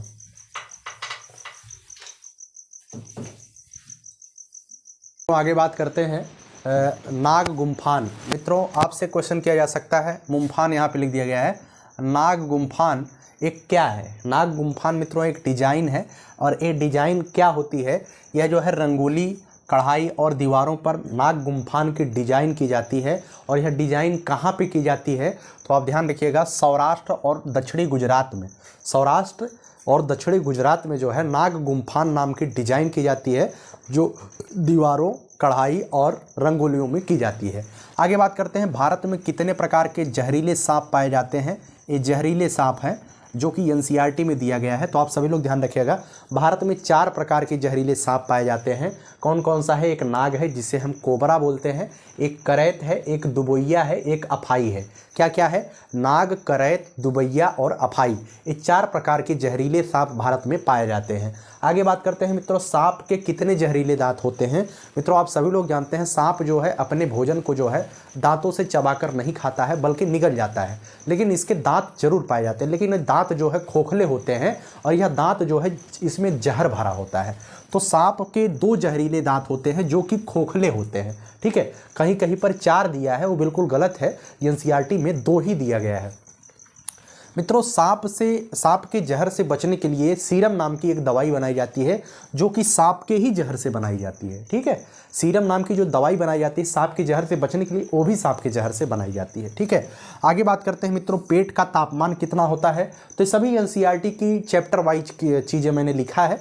ठीक है, तो पेट का तापमान कितना होता है? पेट का तापमान जो है 30 डिग्री सेंटीग्रेड होता है। और पेट में कैसा पाचक रस होता है, अम्लीय होता है कि क्षारीय होता है? तो पेट में जो है अम्लीय पाया जाता है। पेट का जो रस होता है, पाचक रस, वो अम्लीय होता है। ठीक है, तो पेट में कौन सा अम्ल पाया जाता है अग्नाशय में? तो जो साइंस वाले बच्चे होंगे बताइएगा, क्या हाइड्रोक्लोरिक अम्ल पाया जाता है कि सल्फ्यूरिक अम्ल पाया जाता है? ठीक है, आप सभी लोग बताइए, HNO3 पाया जाता है या H2SO4 पाया जाता है? इसमें से कौन सा पाया जाता है? जो साइंस वाले बच्चे होंगे बताइएगा। लेकिन NCERT में यही दिया गया है, पेट में जो पाचक रस पाया जाता है वो अम्लीय होता है। चावल की जो खेती होती है मित्रों, मतलब कि चावल की सर्वाधिक खेती कहाँ पे होती है? तो NCERT में दिया गया है, उड़ीसा का एक कालाहांडी जिला है। ठीक है, उड़ीसा का एक कालाहांडी जिला है, यहाँ पर जो है चावल की सर्वाधिक खेती होती है पूरे भारत में। ठीक है, NCERT में दिया गया है, सो आपको पढ़ना है और आपको जानना है, क्योंकि CTET में NCERT से बाहर नहीं आता है। जो अत्रिपुरम एक गांव है, अत्रिपुरम गांव है, यह आंध्र प्रदेश में है, आपको यह भी ध्यान रखना है। ठीक है, अचार के डिब्बे को सुखाने के लिए, धूप में सुखाने के लिए हम क्या करते हैं? नमी दूर करने के लिए अचार के डिब्बे को धूप में सुखाते हैं। इसे आप सभी लोग जानते हैं। खाए आम 12 महीने एक चैप्टर दिया गया है कक्षा 5 के पर्यावरण की किताब में, उसमें ये चीज़ लिखा गया है। ठीक है, तो आम को 12 महीने कैसे खाया जाता है? आम को जो है आम का जो है पापड़ बनाया जाता है, आप सभी लोग जानते हैं, पपड़ी बनाया जाता है। आम के रस को जो है मतलब कि गार दिया जाता है, उसके बाद उसे धूप में सुखा दिया जाता है, फिर उसे बटोर करके रख लेते हैं, बाद में खाते हैं। ठीक है, या उसका अचार बना लेते हैं, ऐसा करते हैं। तो नमी दूर करने के लिए उसके डिब्बे को जो है धूप में रखा जाता है। चीज़ें सुरक्षित रखने के कुछ घरेलू उपाय हैं, जहाँ से क्वेश्चन आपसे पूछा जाता है। जो दूध होता है उसे हम उबाल करके कुछ दिनों तक के लिए, 1-2 दिन के लिए सुरक्षित रख सकते हैं। जो हरा धनिया होता है गीले कपड़े में लपेट करके सुरक्षित रख सकते हैं। जो प्याज और अदरक होता है मित्रों, इसे सूखे खुले स्थान पर रख करके हम जो है सुरक्षित रख सकते हैं। जो पका चावल होता है, अगर आपके घर में चावल पका है, जिसे हम भात बोलते हैं, वो बच गया है, तो आप इसे कैसे सुरक्षित रख सकते हैं? तो वर्तमान के समय में तो फ्रिज चल गया है, उसमें रख दीजिए, कोई दिक्कत नहीं है। लेकिन अगर आपके पास फ्रिज नहीं है, पुराने समय में इसे जो है कटोरे में रखते, कटोरा जो होता है उसी में रखते थे, और उस कटोरे को जो है पानी में डाल देते थे। ठीक है, कटोरे में पहले उसे रखते थे भात चावल को, उसके बाद उसे पानी में डाल देते थे, वो ताज़ा बना रहता था। ठीक है, आगे बात करते हैं शिकारी पौधे। मित्रों, शिकारी पौधे के बारे में आप सभी लोग जानिएगा। एक चैप्टर है बीज बीज बीज, बीज बीज बीज नाम से एक चैप्टर है। इसमें जो है बताया गया है कि कुछ पौधे हैं जो शिकारी होते हैं। तो निपेंथिस का नाम इसमें दिया गया है। निपेंथिस को मित्रों हम घटपर्णी भी कहते हैं। क्या बोलते हैं? घटपर्णी। ठीक है, घटपर्णी भी बोलते हैं, क्योंकि इसका ये जो होता है यह शिकार करता है, कीटों का शिकार करता है। यह घड़े के समान होता है, इसमें से कुछ खुशबू निकलती रहती है, और इस खुशबू से आकर्षित होकर के छोटे छोटे कीड़े मकोड़े वहाँ पे चले जाते हैं। जैसे ही इसके अंदर जाते हैं, वह जो है अपने ऊपर जो पत्ता होता है उसे बंद कर लेता है, उसे घटपर्णी पौधा बोला जाता है। मित्रों, कभी कभी क्वेश्चन पूछा जाता है, घटपर्णी पौधा कीटों को क्यों अवशोषित, मतलब क्यों मार के खाता है? तो अपने नाइट्रोजन की पूर्ति के लिए, ध्यान रखिएगा, नाइट्रोजन की पूर्ति के लिए ऐसा करता है। आपसे यह भी क्वेश्चन पूछा गया है, सीटेट के एग्जाम में नहीं, यूपीटेट में पूछा गया है। ऑस्ट्रेलिया, इंडोनेशिया और मेघालय, भारत के मेघालय में यह पाया जाता है, ऑस्ट्रेलिया और इंडोनेशिया में पाया जाता है। भारत का मात्र एक राज्य जो एनसीईआरटी में दिया गया है, मेघालय ही दिया गया है। बाकी और कई जगह पाया जाता है, तो उससे आपको मतलब नहीं है, मेघालय आपको याद रखना है। सुगंध से यह जो है आकर्षित करता है, और कोई इसका कारण नहीं होता है।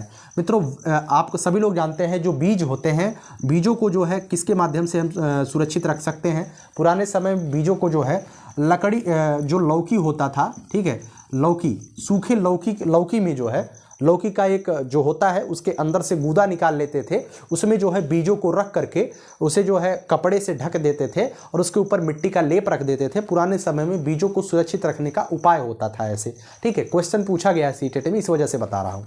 आगे बात करते हैं मित्रों, वेलक्रो। वेलक्रो क्या होता है? आप सभी लोग जानते हैं, जो सैंडल पहनते हैं, सैंडल में चिपकाने वाला जो होता है, आपके बैग में जो चिपकाने वाला होता है, वो उसे कहते हैं वेलक्रो। तो वेलक्रो की खोज किसने किया था? जॉर्ज मेस्टल ने वेलक्रो की खोज किया था। कब किया था? 1948 में। एनसीईआरटी में कहानी दी गई है मित्रों, क्या दिया गया है कि जॉर्ज मेस्टल साहब जो है अपने डॉगी के साथ, अपने कुत्ते के साथ बाहर घूमने निकले थे। बाहर जब घूमने निकले थे तो इन्होंने देखा कि इनके कुत्ता और ये जो दोनों लोग जो है झाड़ी में चले गए, तो इनके कपड़े पर कुछ चीज़ें चिपक गई। इसे देख करके काफ़ी अचंभित हुए और इन्होंने जो है वेलक्रो की खोज कर दिया। ठीक है, आगे बात करते हैं मित्रों, कुछ चीज़ें जो है जो बाहर से आई हैं, यहाँ से क्वेश्चन पूछा गया है दक्षिण अमेरिका से आने वाली चीज़ें कौन कौन सी हैं, तो हरी मिर्च है, टमाटर है, आलू है, मूंगफली है। ये चीज़ें जो है दक्षिण अमेरिका से आई है। इन चीज़ों को आप 2-1 बार देखेंगे तो निश्चित तौर पे याद रहेंगी। यूरोप से बंद गोभी और मटर जो है यूरोप से आए हुए हैं। आगे बात करते हैं अफ्रीका से कौन कौन से आए हैं, तो भिंडी, काफ़ी और बीन्स। भिंडी, काफ़ी और बीन्स जो है अमेरिका से आए हुए अफ्रीका से आए हुए हैं। सबसे इंपॉर्टेंट है सोयाबीन कहाँ से आया है, सोयाबीन मित्रों चीन से आया है। ठीक है, आगे बात करते हैं मित्रों, एक पानी है मतलब एक चैप्टर है बूंद बूंद दरिया दरिया। क्या है, बूंद बूंद दरिया दरिया एक चैप्टर है। इस चैप्टर में जो है शुरुआत होती है घड़सीसर से। ठीक है, घड़सीसर एक तालाब है। क्या है, घड़सीसर एक तालाब है। ठीक है, ये कहाँ पे है आप सभी लोग जान लीजिएगा, यह जो है राजस्थान के जैसलमेर में है। आप सभी लोग इसे लिख लीजिएगा, यह राजस्थान के जैसलमेर में है। राजस्थान के जैसलमेर में एक राजा हुए थे जिनका नाम था राजा घणसी। जो राजा घणसी थे इन्होंने घड़सीसर के तालाब का निर्माण करवाया था। इन्होंने घड़सीसर के तालाब में 9 तालाबों के एक समूह का निर्माण करवाया था। 9 तालाब कैसे थे, एक तालाब ऊंचे पर था, फिर उससे नीचे, फिर उससे नीचे, फिर उससे नीचे, ऐसे करके 9 तालाब था। जब बड़ा वाला तालाब भर जाता था तो उसका पानी जो है उसके नीचे वाले तालाब में चला आता था। जब वह भी भर जाता था तो उसके नीचे वाले तालाब में वह उसका पानी चला आता था। इस तरीके से 9 तालाब में जो है पानी को एकत्रित रखने का एक सुंदर तरीका जो है घड़सीसर मतलब घणसी साहब ने खोजा था और घड़सीसर का तालाब बनवाया था। ठीक है, तो जैसलमेर की राजा घड़सीसर के द्वारा इसका निर्माण कराया गया था। तो आप सभी लोग इसे ध्यान रखिएगा। इसी चैप्टर में जो है जोधपुर की कहानी का वर्णन दिया गया है। मित्रों आप सभी लोग जानिएगा, जोधपुर में वर्ष था 1986 का। 1986 में एक बार पुनः जो है जोधपुर में अकाल पड़ जाता है, पानी की कमी पड़ जाती है। तो वहाँ पे जो है जो बावड़ी होते थे, पहले बावड़ी होता था, बावड़ी मतलब कुआं वगैरह, ठीक है, उसे जो है भुला दिया गया था। लेकिन जब पानी की कमी हो गई तो लोगों को पता चला कि यार बावड़ियों के माध्यम से हम लोग पहले पानी पीते थे, आज हम फिर से जो है अगर बावड़ी को हम सुरक्षित नहीं करेंगे या उसे जो है साफ सफाई नहीं करेंगे तो हम लोग पानी के बिना मर जाएंगे। तो वहाँ पर जो है कुछ लोगों ने मिल करके बावड़ी को सफाना प्रारंभ किया, सफाई का प्रारंभ किया और बावड़ियों से 200 ट्रक जो है 200 ट्रक क्या निकाला गया, 200 ट्रक कूड़ा करकट निकाल करके बाहर फेंक दिया गया। उसके बाद जो है बावड़ियों में पानी आया, लोग पानी पी करके अपने प्यास को बुझाएं। ऐसी कहानी जो है आपके बूंद बूंद दरिया दरिया वाले चैप्टर में दिया गया है। तो आप सभी लोग जानिए कितने ट्रक को कूड़ा करकट निकला था, 200 ट्रक कूड़ा करकट निकला था। क्वेश्चन यहाँ से पूछ सकता है। आगे बात करते हैं मित्रों अल्बर्नी। जो अल्बर्नी थे वो जो है बूंद बूंद दरिया दरिया में अल्बर्नी का जिक्र क्यों किया गया था, बूंद बूंद दरिया दरिया में अल्बर्नी का जिक्र इस वजह से किया गया है क्योंकि इनकी जो रचनाएं हैं उन रचनाओं में जो है इन्होंने भारत देश में जो तालाब हैं उनके तालाबों के बारे में बहुत बेहतरीन तरीके से बताया है कि भारत के तालाब कैसे हुआ करते थे। ठीक है, इनका जो बुक है अल्बर्नी का एक बुक है डाक टिकट, वो 1973 में प्रकाशित हुआ। ठीक है, अल्बर्नी जो कहाँ से आया था, तो वो उज्बेकिस्तान से आया था। किसके साथ आया था, तो महमूद गजनवी के साथ आया था। लेकिन आपके एनसीईआरटी में महमूद गजनवी का जिक्र नहीं है। बस इतना है कि अल्बर्नी जो है उज्बेकिस्तान से आया हुआ एक मुसाफिर था जिसने भारत के तालाबों के बारे में अच्छे से डिस्कस किया है, बताया है अपनी रचनाओं में। इसकी एक रचना है डाक टिकट जो एनसीईआरटी में दिया गया है, वह 1973 में प्रकाशित कराई गई थी। उसमें तमाम सारे तालाबों के बारे में अल्बर्नी के लेखों से जो है निकाल करके एकत्रित करके एक अलग से बुक निकाली गई थी। ठीक है, तो आइए चलिए आगे हम बात करते हैं। ठीक है, चलिए आगे बात करते हैं मित्रों।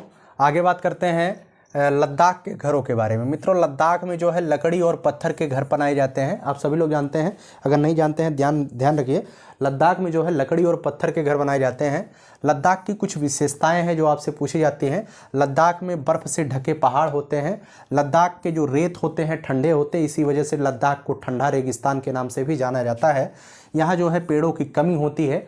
ठीक है, लद्दाख के बारे में इतनी जानकारी है। लद्दाख में आपसे एक क्वेश्चन पूछा जाता है कि इसमें लकड़ी के घर क्यों बनाए जाते हैं, लकड़ी के छत क्यों बनाए जाते हैं। तो मित्रों लकड़ी के छत इस वजह से बनाए जाते हैं क्योंकि लकड़ी के छत जो होते हैं वो ठंडी से बचाव करते हैं। ठीक है, इस बात को ध्यान रखिएगा। आगे बात करते हैं इनके जो घर होते हैं। इनके जो घर होते हैं वो जो है 2 फ्लोर के होते हैं। कितने फ्लोर के होते हैं, 2 फ्लोर के होते हैं। और ग्राउंड फ्लोर पर ये पशुओं को बांधते हैं और ऊपर वाले फ्लोर पर खुद रहते हैं। इनके घरों की एक खासियत और है, इनके घरों में जो है खिड़कियां नहीं होती हैं। अगर खिड़कियाँ रहेंगी तो उससे ठंडी अंदर चली जाएगी, तो खिड़कियाँ नहीं रहती है, यह भी ध्यान रखिएगा। आगे बात करते हैं चांगथांग के बारे में। मित्रों लद्दाख में ही एक स्थान है चांगथांग, जो कि समुद्र तल से 5000 मीटर की ऊंचाई पर है। कहाँ है? लद्दाख में ही है चांगथांग। वहाँ पर जो है समुद्र तल से 5000 मीटर की ऊंचाई पर यह चांगथांग है। यह जो है इसका ठंडियों में चांगथांग का जो तापमान है यह -40 डिग्री सेंटीग्रेड तक चला जाता है। यह मैदानी, सुनसान, पथरीला और पेट्रोल पंप विहीन, ऐसा जब इस समय जो जिन्होंने यह लिखा है अपने अनुभवों के बारे में, जब वो वहाँ पे बाइक के माध्यम से गए होंगे तो वहाँ पे पेट्रोल पंप नहीं था, लेकिन वर्तमान में तो पेट्रोल पंप अवश्य होगा। तो यह मैदानी, सुनसान, पथरीला और पेट्रोल पंप विहीन इलाका है। यहाँ पर जो है एक प्रजाति या कहे तो जनजाति पाई जाती है, जिसे हम चांगपा प्रजाति बोलते हैं। यहाँ पर जो है 5000 लोग विशेष ऐसा वहाँ जो गया था राइटर, उसका मानना है कि यहाँ पे 5000 लोग ही पाए जाते हैं। जो जनजातियाँ होती हैं चांगपा जनजाति, यह भेड़ और बकरियाँ पालते हैं। इनका यही काम होता है, भेड़ और बकरियों को पालना। ठीक है, आगे बात करते हैं। ऐसा कहा जाता है कि जिनके पास भेड़ और बकरियाँ जितनी ज़्यादा होती हैं वह उतना ही अमीर होता है। ठीक है, ये चांगपा जनजाति के लोगों में, क्योंकि उनका वही मेन व्यवसाय होता है। उसके बालों से वो लोग जो है ऊन स्वेटर बना करके बेचते हैं। और आगे बात करते हैं, इनके जो टेंट होते हैं, इनके टेंट जो है बहुत महत्वपूर्ण होते हैं। यह जो है इनके टेंटों को जो है रेबो कहा जाता है। जैसे ये घर बनाते हैं, इनके टेंट को क्या बोलते हैं? रेबो बोलते हैं। मित्रों इनके जो टेंट होते हैं वो तिकोने आकार के होते हैं। किस आकार के होते हैं? तिकोने आकार के होते हैं। अब एनसीईआरटी में दिया गया है कि इनके जो प्रजाति है वो घुमंतु प्रजाति है, अर्थात एक ही स्थान पे लगातार नहीं रहती है, लगातार विचरण करते रहते हैं। इनके पास जो खच्चर वगैरह होते हैं, इनके पास इतने कम सामान होते हैं, मात्र 2.5 घंटे में अपने पूरे परिवार के साथ अपना जो है स्थान छोड़ सकते हैं जहाँ पर रहते होंगे। ठीक है, पश्मीना शॉल के बारे में आपसे क्वेश्चन पूछा जाता है। उसके पहले आप ध्यान रखिएगा, बकरियों का जो इनके रहने का स्थान होता है वह पत्थरों से लोग बनाते हैं, पत्थरों से बनाते हैं बकरियों के रहने के स्थान को, और इन्हें जो है लेखा कहा जाता है। इस बात को आप सभी लोग ध्यान रखिएगा। ठीक है, आगे बात करते हैं पश्मीना शॉल के बारे में। मित्रों जो पश्मीना शॉल होती है यह जो है इन्हीं चांगपा जनजाति वाले लोग ही बनाते हैं, और जो है एक साल जो है 6 स्वेटर के बराबर गर्मी करती है। इस बात को आप सभी लोग ध्यान रखिएगा। और पश्मीना शॉल को बनाने में 250 घंटे का समय लगता है। एक व्यक्ति अगर पश्मीना शॉल को बना रहा है तो एक शॉल को बनाने में 250 घंटे का समय लगता है, और एक शॉल जो है 6 स्वेटर के बराबर गर्म करती है। सीटेट का जिसे कहते हैं बहुत ही ज़्यादा फेमस क्वेश्चन है। लगातार यूँ कहे तो अगर 2011 से सीटेट हो रहा है तो कम से कम 8-9 बार तो यह पूछा ही गया है। 250 घंटा का समय और 6 स्वेटर के बराबर गर्म पश्मीना शॉल होती है। श्रीनगर के घर कैसे होते हैं? मैंने असम के घरों के बारे में बताया, केरल के घरों के बारे में बताया। तमाम सारी चीज़ें आपको धीरे धीरे पूरे मैराथन में आपको देखा गया होगा, आपने अच्छे से सीखा होगा। पूरे के पूरे चीज़ों को मैंने कवर किया है। हाउस बोट के बारे में मित्रों ध्यान रखिएगा, हाउस बोट और डोंगा, यहाँ से क्वेश्चन पूछा जा सकता है, पूछा गया है पहले भी। जो मित्रों हाउस बोट होता है, श्रीनगर में 2 प्रकार के घर पाए जाते हैं, जो मतलब कि जलों में होते हैं, अर्थात जल में जो नाव होता है उनके ऊपर घर बनाए जाते हैं। एक होता है हाउस बोट। मित्रों हाउस बोट जानते हैं क्या होता है? यह 80 फुट लंबा होता है, 80 फुट लंबा होता, 8-9 फीट केवल चौड़ा होता है। और इसमें और डोंगा में यही अंतर है, डोंगा भी जो है हाउस बोट की तरह ही होता है, लेकिन इनमें अंतर यह है कि 80 फुट लंबा होता है, 9 फुट चौड़ा होता है, ये एक ही गैलरी टाइप का होता है। लेकिन जो डोंगा होता है मित्रों, यह जो है कई कमरों में विभाजित होता है। ठीक है, यह जो है इनमें अलग अलग कमरे होते हैं, इनमें कमरे नहीं होते हाउस बोट में, बस यही आपको ध्यान रखना है। ठीक है, आगे बात करते हैं, इसमें जो है डल झील और झेलम नदी में जो है डोंगा चलते हुए आप देख सकते हैं। डोंगा में जो कमरे होते हैं, इसमें वर्तमान के समय में हमारे यहाँ के जो मतलब कि नवयुवक होते हैं, नई जिनकी शादी विवाह होता है, वो डोंगा में अपना एंजॉय करने जाते हैं, है ना। ज़्यादा इधर उधर मत लीजिएगा। आगे बात करते हैं मित्रों आनुवंशिकता के जनक के बारे में। यहाँ से क्वेश्चन आया है, आनुवंशिकता के जनक किसे कहा जाता है? तो ग्रेगर जॉन मंडल को जो है आनुवंशिकता का जनक बोला जाता है। ऑस्ट्रेलिया के निवासी थे। इन्होंने जो है 28,000 पौधों पर प्रयोग किया था। कितने पौधों पर? 28,000 पौधों पर प्रयोग किया था। और ये जो है मटर के पौधों पर प्रयोग करके फाइनली इन्होंने जो है आनुवंशिकता की खोज किया था। तो बस इतना ही आपको जानना आवश्यक है। बस आपसे यही क्वेश्चन पूछा जा सकता है कि आनुवंशिकता के जनक कौन थे, तो ग्रेगर जॉन मंडल थे। और कहीं पर जो है यह भी दिया गया है कि इन्होंने मटर पर कितनी बार प्रयोग किया था, तो 7 प्रकार के मटरों पर प्रयोग किया था, 7 प्रकार के। तो 7 जहाँ पे आपको ग्रेगर जॉन मंडल से मिले आप उसे सही करिएगा। और 28,000 पौधों पर इन्होंने प्रयोग किया था। और ग्रेगर जॉन मंडल जो है ये आनुवंशिकता के जनक है। ठीक है, बस इतनी चीज़ें आपको ध्यान रखनी है। आगे बात करते हैं मित्रों झूम कृषि के बारे में। तो आप सभी लोग जानते हैं जो झूम कृषि होती है वह कहाँ पे होती है? दक्षिणी पूर्वी जो देश है भारत के, वहाँ पे होता है। असम हुआ, मिजोरम हुआ, मेघालय हुआ और मणिपुर हुआ, यहाँ पर जो है नागालैंड हुआ, यहाँ पर जो है झूम खेती होती है। मित्रों झूम खेती क्या होता है? कुछ यहाँ की जो जनजातियाँ होती हैं वह झूम खेती कैसे करती हैं? जाती हैं, जंगल को काटती हैं, जंगल को काटने के बाद जंगल को काट पीट करके फेंकती नहीं है, बल्कि जंगल में ही आग लगा देती हैं। आग लगाने के बाद वहाँ पर जो है इनके जो बीज होते हैं ना, ये बीज जो है अच्छे से गुड़ाई करके नहीं बोते हैं, बस थोड़ा सा ज़मीन को थोड़ा सा खोद देंगे खुरपी के माध्यम से और वहाँ पर बीज बो देंगे। एक बार बीज उत्पन्न कर लेंगे, खा पी लेंगे, उसके बाद वो वहाँ से गायब हो जाएंगे। तो ये होती है झूम खेती। आपसे क्वेश्चन किया जाता है क्या ये अच्छे से गुड़ाई करके जो है खेत को बोते हैं? तो ऐसा नहीं होता है। केवल ये जो है क्या करते हैं, केवल ये जो है थोड़ा सा हल्का सा ज़मीन को हिला करके जो है यहाँ पर बीज डाल देते हैं। ठीक है, आगे बात करते हैं मित्रों कश्मीर के बारे में। एक बहुत इंपॉर्टेंट और जानकारी है। कश्मीर में हर गली में एक बेकरी होती है। कश्मीर के ज़्यादातर लोग खाना नहीं बनाते हैं, हर गली में बेकरी होती है और उसी बेकरी के माध्यम से जो है अपना ये जो है क्या कर लेते हैं, घर पे खाना मंगा करके खा लेते हैं। ठीक है, आगे बात करते हैं मित्रों कच्छ में भूकंप आया था। कच्छ कहाँ पे है? तो आप सभी लोग जानते हैं, पहले भी मैराथन मतलब कि जब शुरुआत किया था मैंने क्लास को तो वहाँ पे मैंने बताया था कच्छ कहाँ पे है। तो कच्छ जो है गुजरात में है। और जो है ये कच्छ में भूकंप कब आया था? तो 26 जनवरी 2001 को भूकंप आया था। कब आया था? 26 जनवरी 2000। क्वेश्चन आपसे पिछली बार ही ऑनलाइन में पूछा गया था कि गुजरात में भूकंप कब आया था? तो 26 जनवरी 2001 में आया था। ठीक है, स्टेथोस्कोप के बारे में थोड़ी सी जानकारी आपको ध्यान रखनी है। डॉक्टर जो है स्टेथोस्कोप का प्रयोग करते हैं, जिसे हम अवधी भाषा में हमारे यहाँ इसे आला बोलते हैं। ठीक है, आला लगा एक चेक करें है डॉक्टर साहब। तो मतलब आला को जो है हम लोग जो है आला बोलते हैं, तो इसे असली भाषा में जो है स्टेथोस्कोप कहा जाता है। इससे जो है दिल की धड़कन को सुनने के लिए इसका प्रयोग किया जाता है। आप सभी लोग ध्यान रखिएगा। भीमराव अंबेडकर जी के बारे में, शिक्षा वह शेरनी का दूध है जो जितना पिएगा उतना दहाड़ेगा। जब भी भीमराव अंबेडकर की बात आती है हमारे जहन में एक रोंग मतलब कि समझ लीजिए कि एक ऐसा व्यक्तित्व जिन्होंने संघर्ष करके बहुत बेहतरीन कार्य किया और ऐसा काम किया जो आज तक के इतिहास में कोई भी नहीं कर पाया। ठीक है, अगर कोई अपने संघर्षों से टूट रहा है कि मैंने बहुत संघर्ष कर रहा हूं जिंदगी में, तो एक बार आपको भीमराव अंबेडकर साहब को पढ़ लेना चाहिए। इन्होंने कितना संघर्ष किया था। ठीक है, इन्होंने कहा था कि मृत्यु तो सबकी होनी है, निश्चित है, चाहे आज मरे या कल मरे, लेकिन अगर हम अपने समाज के लिए, अपने देश के लिए कुछ ऐसा कर जाए कि हमें बेहतर बनाने का मौका मिला है, एक बार ही मनुष्य का शरीर मिला है, हम कुछ बेहतर करके जाए, तो भीमराव अंबेडकर साहब के संघर्ष को आप एक बार पढ़ेंगे तो अपने संघर्ष को आप भूल ही जाएंगे। इन्होंने कैसा संघर्ष किया था। तो भीमराव अंबेडकर साहब महाराष्ट्र के गोरे गाँव के निवासी थे, महाराष्ट्र के गोरा गांव के निवासी थे। क्वेश्चन पूछा जाता है। इनकी जन्मस्थली तो मऊ मध्य प्रदेश है, क्योंकि शायद इनके पिताजी जो है कहीं राज दरबार वगैरह में थोड़ा बहुत काम उम करते थे, है ना।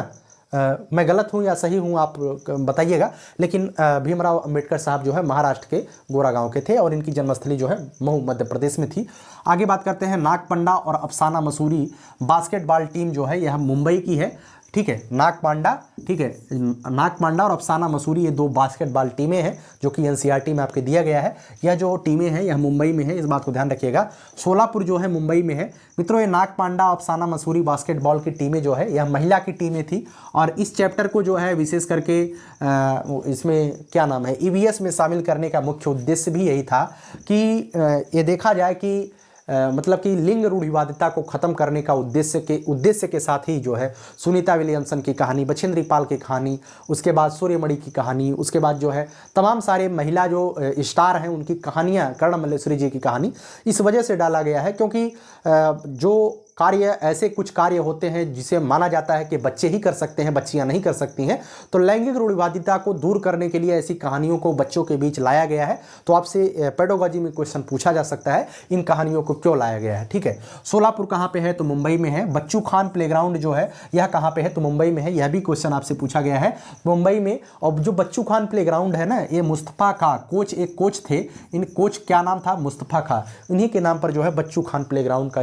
निर्माण हुआ है। तो मुंबई में है, ध्यान रखिएगा। बानगाम जो है आप सभी लोग ध्यान रखिएगा, गुजरात में है बानगाम। और उधयू क्या है, उधयू, उधयू जो है एक गुजरात की डिश होती है। इसमें क्या होता है मित्रों, आप सभी लोग ध्यान रखिएगा, मैंने इसे लिखा नहीं है। जो उधयू होता है गुजराती डिश होता है। इसमें जो है मतलब सब्जी बनाया जाता है। कैसे बनाया जाता है, इसमें जो है सब्जी को डाल दिया जाता है। सब्जी को डालने के बाद ऊपर से जो है परई, हमारे यहाँ तो बोला जाता है परई, उसे मिट्टी का ही एक ढक्कन होता है, उससे जो है ढक करके लेप लगा देते हैं माटी का। ठीक है, मिट्टी का लेप लगा देते हैं। उसके बाद बर्तन को, घड़े को जो है सीधा नहीं रखते हैं, उल्टा रख करके पकाते हैं। ठीक है, उधयू मतलब उल्टा रख करके पकाते हैं और पकाने के बाद इसे खाते हैं। मतलब कि मक्के की रोटी के साथ खाते हैं, दही के साथ खाते हैं और मट्ठा के साथ खाते हैं। तो उधयू क्या है, गुजरात की एक डिश है जो उल्टे घड़े में पकाया जाता है। ठीक है, क्रोटोन पौधे के बारे में थोड़ी सी जानकारी आप ध्यान रखिएगा। जो क्रोटोन पौधा है खेत में पानी का परिचायक होता है, खेत के पानी का परिचायक होता है। कहा जाता है क्रोटोन के जो जड़ें होती हैं वो बहुत नीचे तक नहीं जाती हैं, ऊपर ही रहती हैं। जब क्रोटोन का पौधा सूखने लगता है तो हम मानते हैं कि पेड़, अब इस खेत में जो है पानी की आवश्यकता है, और जब वो हरा भरा रहता है हम मानते हैं कभी इसमें जो है पानी नहीं डालेंगे तब भी काम चलेगा, हमारे फसल तब भी होंगे। तो क्रोटोन जो है खेत में पानी का परिचायक होता है। आगे बात करते हैं मित्रों जंगल के बारे में। हमारे जंगल ऐसे चैप्टर दिया गया है। तो कुडुक, झारखंड के बारे में इसमें कहानी बताई गई है। तो झारखंड में एक आदिवासी समूह है जिसका नाम है कुडुक। क्या नाम है, कुडुक। आपसे क्वेश्चन किया जाता है कुडुक जनजाति कहाँ की है, झारखंड की है। तो इस बात को ध्यान रखिएगा मित्रों। जो कुडुक भाषा है, कुडुक जनजाति के लोग कुडुक भाषा ही बोलते हैं। कुडुक भाषा में जो है जंगल को तोरांग बोला जाता है। आपसे क्वेश्चन किया जाएगा कुडुक भाषा में जंगल को क्या बोला जाता है, तो जंगल को तोरांग बोला जाता है। ठीक है, एक आप सभी लोग ध्यान रखिएगा, वन अधिकार अधिनियम, ये बहुत ज़्यादा बार आपके यूपी टेट में भी पूछा गया है और सीटेट में तो लगातार पूछा ही गया है। तो वन अधिकार अधिनियम क्या होता है मित्रों, वन अधिकार अधिनियम है कि जो लगातार जो व्यक्ति या व्यक्ति समूह लगातार 25 वर्षों से जंगल में रह रहा है, उसका जो है जंगल के पेड़ पौधे और जंगल में उगने वाले पेड़ पौधे, जंगल के संपत्तियों पर उनका अधिकार होता है, उन्हें वहां से हटाया नहीं जा सकता है। वन अधिकार अधिनियम 2007 यह कहता है। ठीक है, तो इस तरीके से हमने पूरा प्रयास किया है। थोड़ा सा पॉइंट मैं और आपको दिखा देता हूं जिससे आपको आसानी हो जाए। लास्ट स्लाइड पर आ गए हैं। लास्ट स्लाइड में कुछ इंपॉर्टेंट चीज़ें जो मुझसे छूट गई थी वो चीज़ें मैंने यहाँ पे लिखी हैं। और भी चीज़ें अगर छूटती हैं तो कोशिश किया हूँ कि सब कुछ चीज़ें मैं समेटने का, बाकी हर इच्छा है ना। आगे बात करते हैं, चूहे को जो है चील खा जाता है। आप सभी को पहले भी मैंने बताया है, चील जो है चूहे को खा जाता है। आगे बात करते हैं, चूहे में देखने की क्षमता कम होती है लेकिन टेस्ट करने एवं सूंघने की क्षमता अधिक होती है। क्वेश्चन पूछा गया है, चूहे में देखने की क्षमता तो कम होती है लेकिन सूंघने और टेस्ट करने की क्षमता बहुत अधिक होती है। मित्रों नागपुर महाराष्ट्र में है। नागपुर में दाल जो होता है, इस दाल में मीठा डाल करके लोग खा लेते हैं। ठीक है, तो नागपुर में दाल में जो है मीठा डाल करके लोग खा लेते हैं। मित्रों ब्रेल लिपि के बारे में आप सभी लोग जानते हैं। यह जो है दृष्टिबाधित लोगों को पढ़ाने के सिखाने के लिए हम किसका प्रयोग करते हैं, ब्रेल लिपि का प्रयोग करते हैं। तो ब्रेल लिपि की खोज किसने किया था, तो लुईस ब्रेल साहब ने किया था। लुईस ब्रेल साहब कहाँ के निवासी थे, तो फ्रांस के निवासी थे लुईस ब्रेल साहब। ठीक है, इन्होंने जो जिसका निर्माण किया था वह 6 बिंदुओं पर आधारित एक खुरदुरी संरचना थी, जिस पर जो है दृष्टिबाधित लोग अपने त्वचा के माध्यम से संवेदन मतलब कि छू करके जो है इसे पता लगा सकते थे क्या लिखा गया है। तो एक क्वेश्चन कई बार आया है, कितने बिंदुओं पर आधारित था, 6 बिंदुओं पर आधारित था। इग्लू एक घर, बर्फ की एक घर होता है। यह जो है एस्किमो जनजाति के लोग बनाते हैं। इग्लू के बारे में थोड़ी सी जानकारी आप ले लीजिएगा। डोंगा में जो मित्रों मैंने बताया, हाउस बोट और डोंगा ये जो है कहाँ पाए जाते हैं, श्रीनगर में। श्रीनगर में हाउस बोट डोंगा पाया जाता है। हाउस बोट 80 फुट का होता है लंबा और 8-9 फीट का चौड़ा होता है। एक गैलरी नुमा होता है, इसमें कमरे नहीं होते हैं। लेकिन जो डोंगा होता है, डोंगा में कमरे होते हैं। तो मित्रों जो डोंगा में कमरे होते हैं, इन छतों का जो डिजाइन होता है, छतों का डिजाइन जो आप देखते हैं आपके घर में जो छत बना होगा ऐसे ऐसे बना होता है। तो उसमें भी जो छत होते हैं इसी तरीके से घूम फिर करके लोग बनवाते हैं अच्छा लगने के लिए।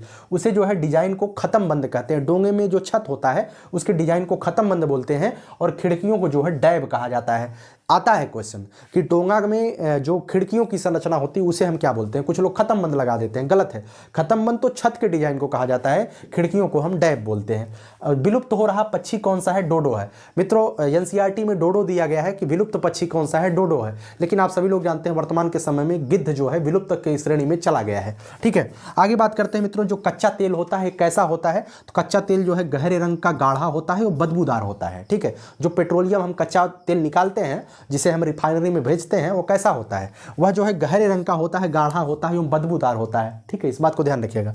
आगे बात करते हैं। भारत और अर्जेंटीना जो है विपरीत देशांतर पर है। कहाँ है? भारत और अर्जेंटीना जो है विपरीत देशांतर पर है। एनसीईआरटी में दिया गया है तो आपको ध्यान रखना है। आगे बात करते हैं मित्रों रोलांड रोस के बारे में। आप सभी लोगों ने देखा कि रोलांड रोस ने जो है मलेरिया की खोज किया था, प्लाज्मोडियम प्रोटोजोआ की खोज किया था। इन्होंने बताया कि मच्छरों के काटने से जो है मलेरिया फैलता है, कपकपी के साथ जो बुखार आता है। तो रोलांड रोस कहाँ के निवासी थे? तो उत्तराखंड के निवासी थे। ध्यान रखिएगा, इंपॉर्टेंट लगा के ध्यान रखिएगा। वैसे तो सभी चीजें इंपॉर्टेंट जो मैंने दिया है। मित्रों तरुण भारत संघ के बारे में थोड़ी सी जानकारी आपको ले लेनी है। मित्रों जो तरुण भारत संघ है यह जल संरक्षण को लेकर के बनाया गया एक गैर सरकारी संगठन है। ठीक है, एक गैर सरकारी संगठन है, ऐसा नहीं है कि सरकारी संगठन है, गैर सरकारी संगठन है जो राजेंद्र सिंह की अध्यक्षता में बनाया गया। इसी वजह से राजेंद्र सिंह को जो है वाटरमैन ऑफ इंडिया बोला जाता है। आप सभी लोग जानते हैं बर्डमैन कौन है? सलीम अली है, और सलीम अली साहब हैं। और उसके बाद अगर मिसाइल मैन की बात करें तो डॉक्टर अब्दुल कलाम साहब हैं। और वैसे ही वाटरमैन की बात की जाए तो मित्रों वाटरमैन कौन है? तो राजेंद्र सिंह जी को वाटरमैन कहा जाता है। इन्हीं इसी मतलब तरुण भारत संघ में ही एक दड़की माई का नाम आता है। तो दड़की माई कहाँ से संबंधित है? तो राजस्थान से संबंधित है। आप इस बात को ध्यान रखिएगा। अगर आप दड़की माई के बारे में कुछ जानते हैं तो आप जरूर कमेंट बॉक्स में लिखिएगा। आगे बात करते हैं मित्रों। जब पहाड़ों पर हम चढ़ रहे थे बचेंद्री पाल वाले चैप्टर से, तो ये चीज छूट गई थी। जो चट्टान पर 90 अंश का कोण बनाते हुए चढ़ा जाता है, चट्टानों पर कितने अंश का कोण बनाते हुए चढ़ा जाता है? क्वेश्चन आता है तो 90 अंश का कोण बनाते हुए चढ़ा जाता है। और जब आप एक टीचर के तौर पर पढ़ाते हैं तो कितने अंश का कोण बनाते हुए आप लिखते हैं? ध्यान रखिएगा, 45 अंश का कोण बनाते हुए आप लिखते हैं जिससे बच्चों को दिखाई दे। ठीक है, ऐसा नहीं लिखेंगे, ऐसे 90 अंश का हो जाएगा। 45 अंश का मतलब ऐसे लिखते हैं जिससे बच्चों को दिखाई दे। ठीक है, तो चट्टान पर 90 अंश का कोण बनाते हुए चढ़ा जाता मतलब ऐसे सीधे। ठीक है, नीचे उतरने के लिए चट्टान से जब हम नीचे उतरते हैं उसे हम क्या बोलते हैं? उसे हम रैपलिंग बोलते हैं। इस बात को ध्यान रखिएगा। आगे बात करते हैं मित्रों सहजन के पकौड़े हम कहां पे खाते हैं? तो सहजन के पकौड़े मित्रों महाराष्ट्र में खाया जाता है। इस बात को ध्यान रखिएगा। वैसे सहजन के पकौड़े अब बिहार वाले खाते हैं तो बिहार नहीं, एनसीईआरटी में सहजन के पकौड़े खाने का स्थान महाराष्ट्र दिया है तो महाराष्ट्र ही आप सही लगाइएगा। कचनार के फूल कहां पे खाए जाते हैं? तो उत्तर प्रदेश में खाया जाता है। तो बिल्कुल उत्तर प्रदेश ही आपको ध्यान रखना है। ठीक है, आगे बात करते हैं मित्रों गोलकुंडा। गोलकुंडा कहां पे है? तो हैदराबाद में है गोलकुंडा। गोलकुंडा हैदराबाद में है और इसमें जो है 87 बुर्ज है। ठीक है, आपसे क्वेश्चन किया गया है इसमें कितने बुर्ज है? तो 87 बुर्ज है। इस बात को ध्यान रखिएगा। आगे बात करते हैं मित्रों नमक से भरे गिलास में जो है नींबू तैरता है। आप सभी लोग ध्यान रखिएगा। जो नमक वाला जो चैप्टर है जिसमें दांडी यात्रा के बारे में, गांधी जी के बारे में थोड़ी सी जानकारी दी गई है, तो उसमें जो है एक पॉइंट यह भी लिखा गया है कि अगर नमक से भर करके गिलास जिसमें नमक की मात्रा ज़्यादा हो उसमें नींबू, भाई जिसमें नमक की मात्रा ज़्यादा होगी उसमें सभी चीज़ें तैरेंगी। मनुष्य खुद नहीं डूबता है मृत सागर में, तो वैसे भी आप पता लगा सकते हैं। और उसके बाद ध्यान रखिएगा पकाने के तरीके कौन कौन से हैं? पकाने के 4 तरीके एनसीईआरटी में बताए गए हैं। वह 4 तरीके वैसे होते भी हैं, तल करके, भून करके, सेक करके, उबाल करके। ध्यान रखिएगा, क्वेश्चन आता है। ठीक है, आगे बात करते हैं लिंगहू फेन। लिंगहू फेन कहाँ का है? तो लिंगहू फेन जो है हांगकांग का एक प्रसिद्ध डिश है, हांगकांग का। और लिंगहू फेन क्या है? सांप को मार करके, सांप को काट करके एक डिश बनाया जाता है। हांगकांग के लोग बड़े चाव से खाते हैं। उसे जो है क्या बोलते हैं? लिंगहू फेन बोलते हैं। ठीक है, और जो पंजाब का है, पंजाब में क्या खाया जाता है? पंजाब में जो है क्या खाया जाता है? पंजाब में एक बहुत ही महत्वपूर्ण चीज़ खाई जाती है जो कि एनसीईआरटी में है, मुझे अभी याद नहीं आ रहा है। महाराष्ट्र में क्या खाते हैं यार? महाराष्ट्र में क्या खाते हैं? महाराष्ट्र में सबसे ज़्यादा क्या खाते हैं? मुझे याद नहीं आ रहा है, आप सभी लोग बताइएगा, भूल गया मैं, है ना। इसमें मिल भी नहीं रहा है। ठीक है, तो चलिए उम्मीद करता हूँ कि ये पूरा का पूरा मैराथन का आपने आनंद लिया होगा, है ना। मैं ये वीडियो जो है आपको 7 बजे से बनाना प्रारंभ किया था। 7:15 से। और आप सभी लोग जानते हैं मैं किस पर बना रहा हूँ, व्हाइट बोर्ड पर यह वीडियो बना रहा हूँ। मैंने बहुत तगड़ा परिश्रम किया है, मैं ऐसा सहानुभूतिक तौर पे नहीं बता रहा हूँ, केवल ऐसा बता रहा हूँ कि इतने मेहनत करने के बाद अगर मैं वीडियो बना सकता हूँ तो आप इस वीडियो को देख सकते हैं, आप सेकंड की स्पीड पर देख सकते हैं, लेकिन देखिएगा ज़रूर। मैं लगातार तो नहीं कहता हूँ कि वीडियो को लाइक करिए, शेयर करिए, चैनल को सब्सक्राइब करिए, लेकिन अगर आपको लगता है कि मैंने आपके लिए मेहनत किया है तो आप ज़रूर देखिएगा। 7:10 से मैंने ये वीडियो बनाना शुरू किया था, दिखाई दे रहा है, हाँ 10:55 हो रहा है रात, अब तक मैं ये वीडियो शूट किया हूँ। और मुझे पता है कि मैंने 7, 8, 9 बार में यह वीडियो शूट किया है। बीच बीच में मोबाइल से ही वीडियो शूट करता हूँ, तो मोबाइल में थोड़ी सी कमी शायद आ जाती है कभी कभी। जो मैं माइक नहीं लगाता हूँ, माइक का जो घुसाया जाता है पिन, वो कभी कभी छोड़ देता है, आवाज़ भी नहीं आती है, तो दोबारा से वीडियो शूट करनी पड़ती है। इस वजह से बहुत भयंकर मेहनत के साथ जो है इस वीडियो को तैयार किया गया है।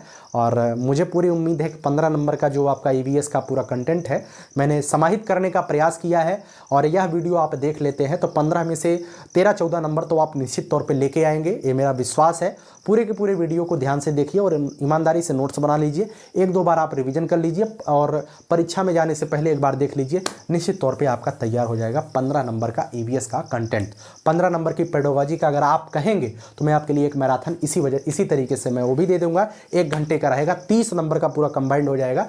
बाकी यह आपके कहने पर निर्भर होगा मैं आपके लिए कैसा प्रयास कर रहा हूँ, ठीक है। लाइक शेयर सब्सक्राइब जरूर करिएगा, मैंने आप तक पहुँचाया है। आपका उद्देश्य, आपका मतलब कि एक ही टारगेट बनता है कि आप हमारा थोड़ा सा सहयोग करिए, आप इस वीडियो को जितना हो सकता है शेयर जरूर करिएगा, क्योंकि बहुत मेहनत के बाद यह वीडियो मैंने तैयार किया है, ठीक है। चलिए आखिरी बात बोल करके वीडियो को समाप्त करूंगा।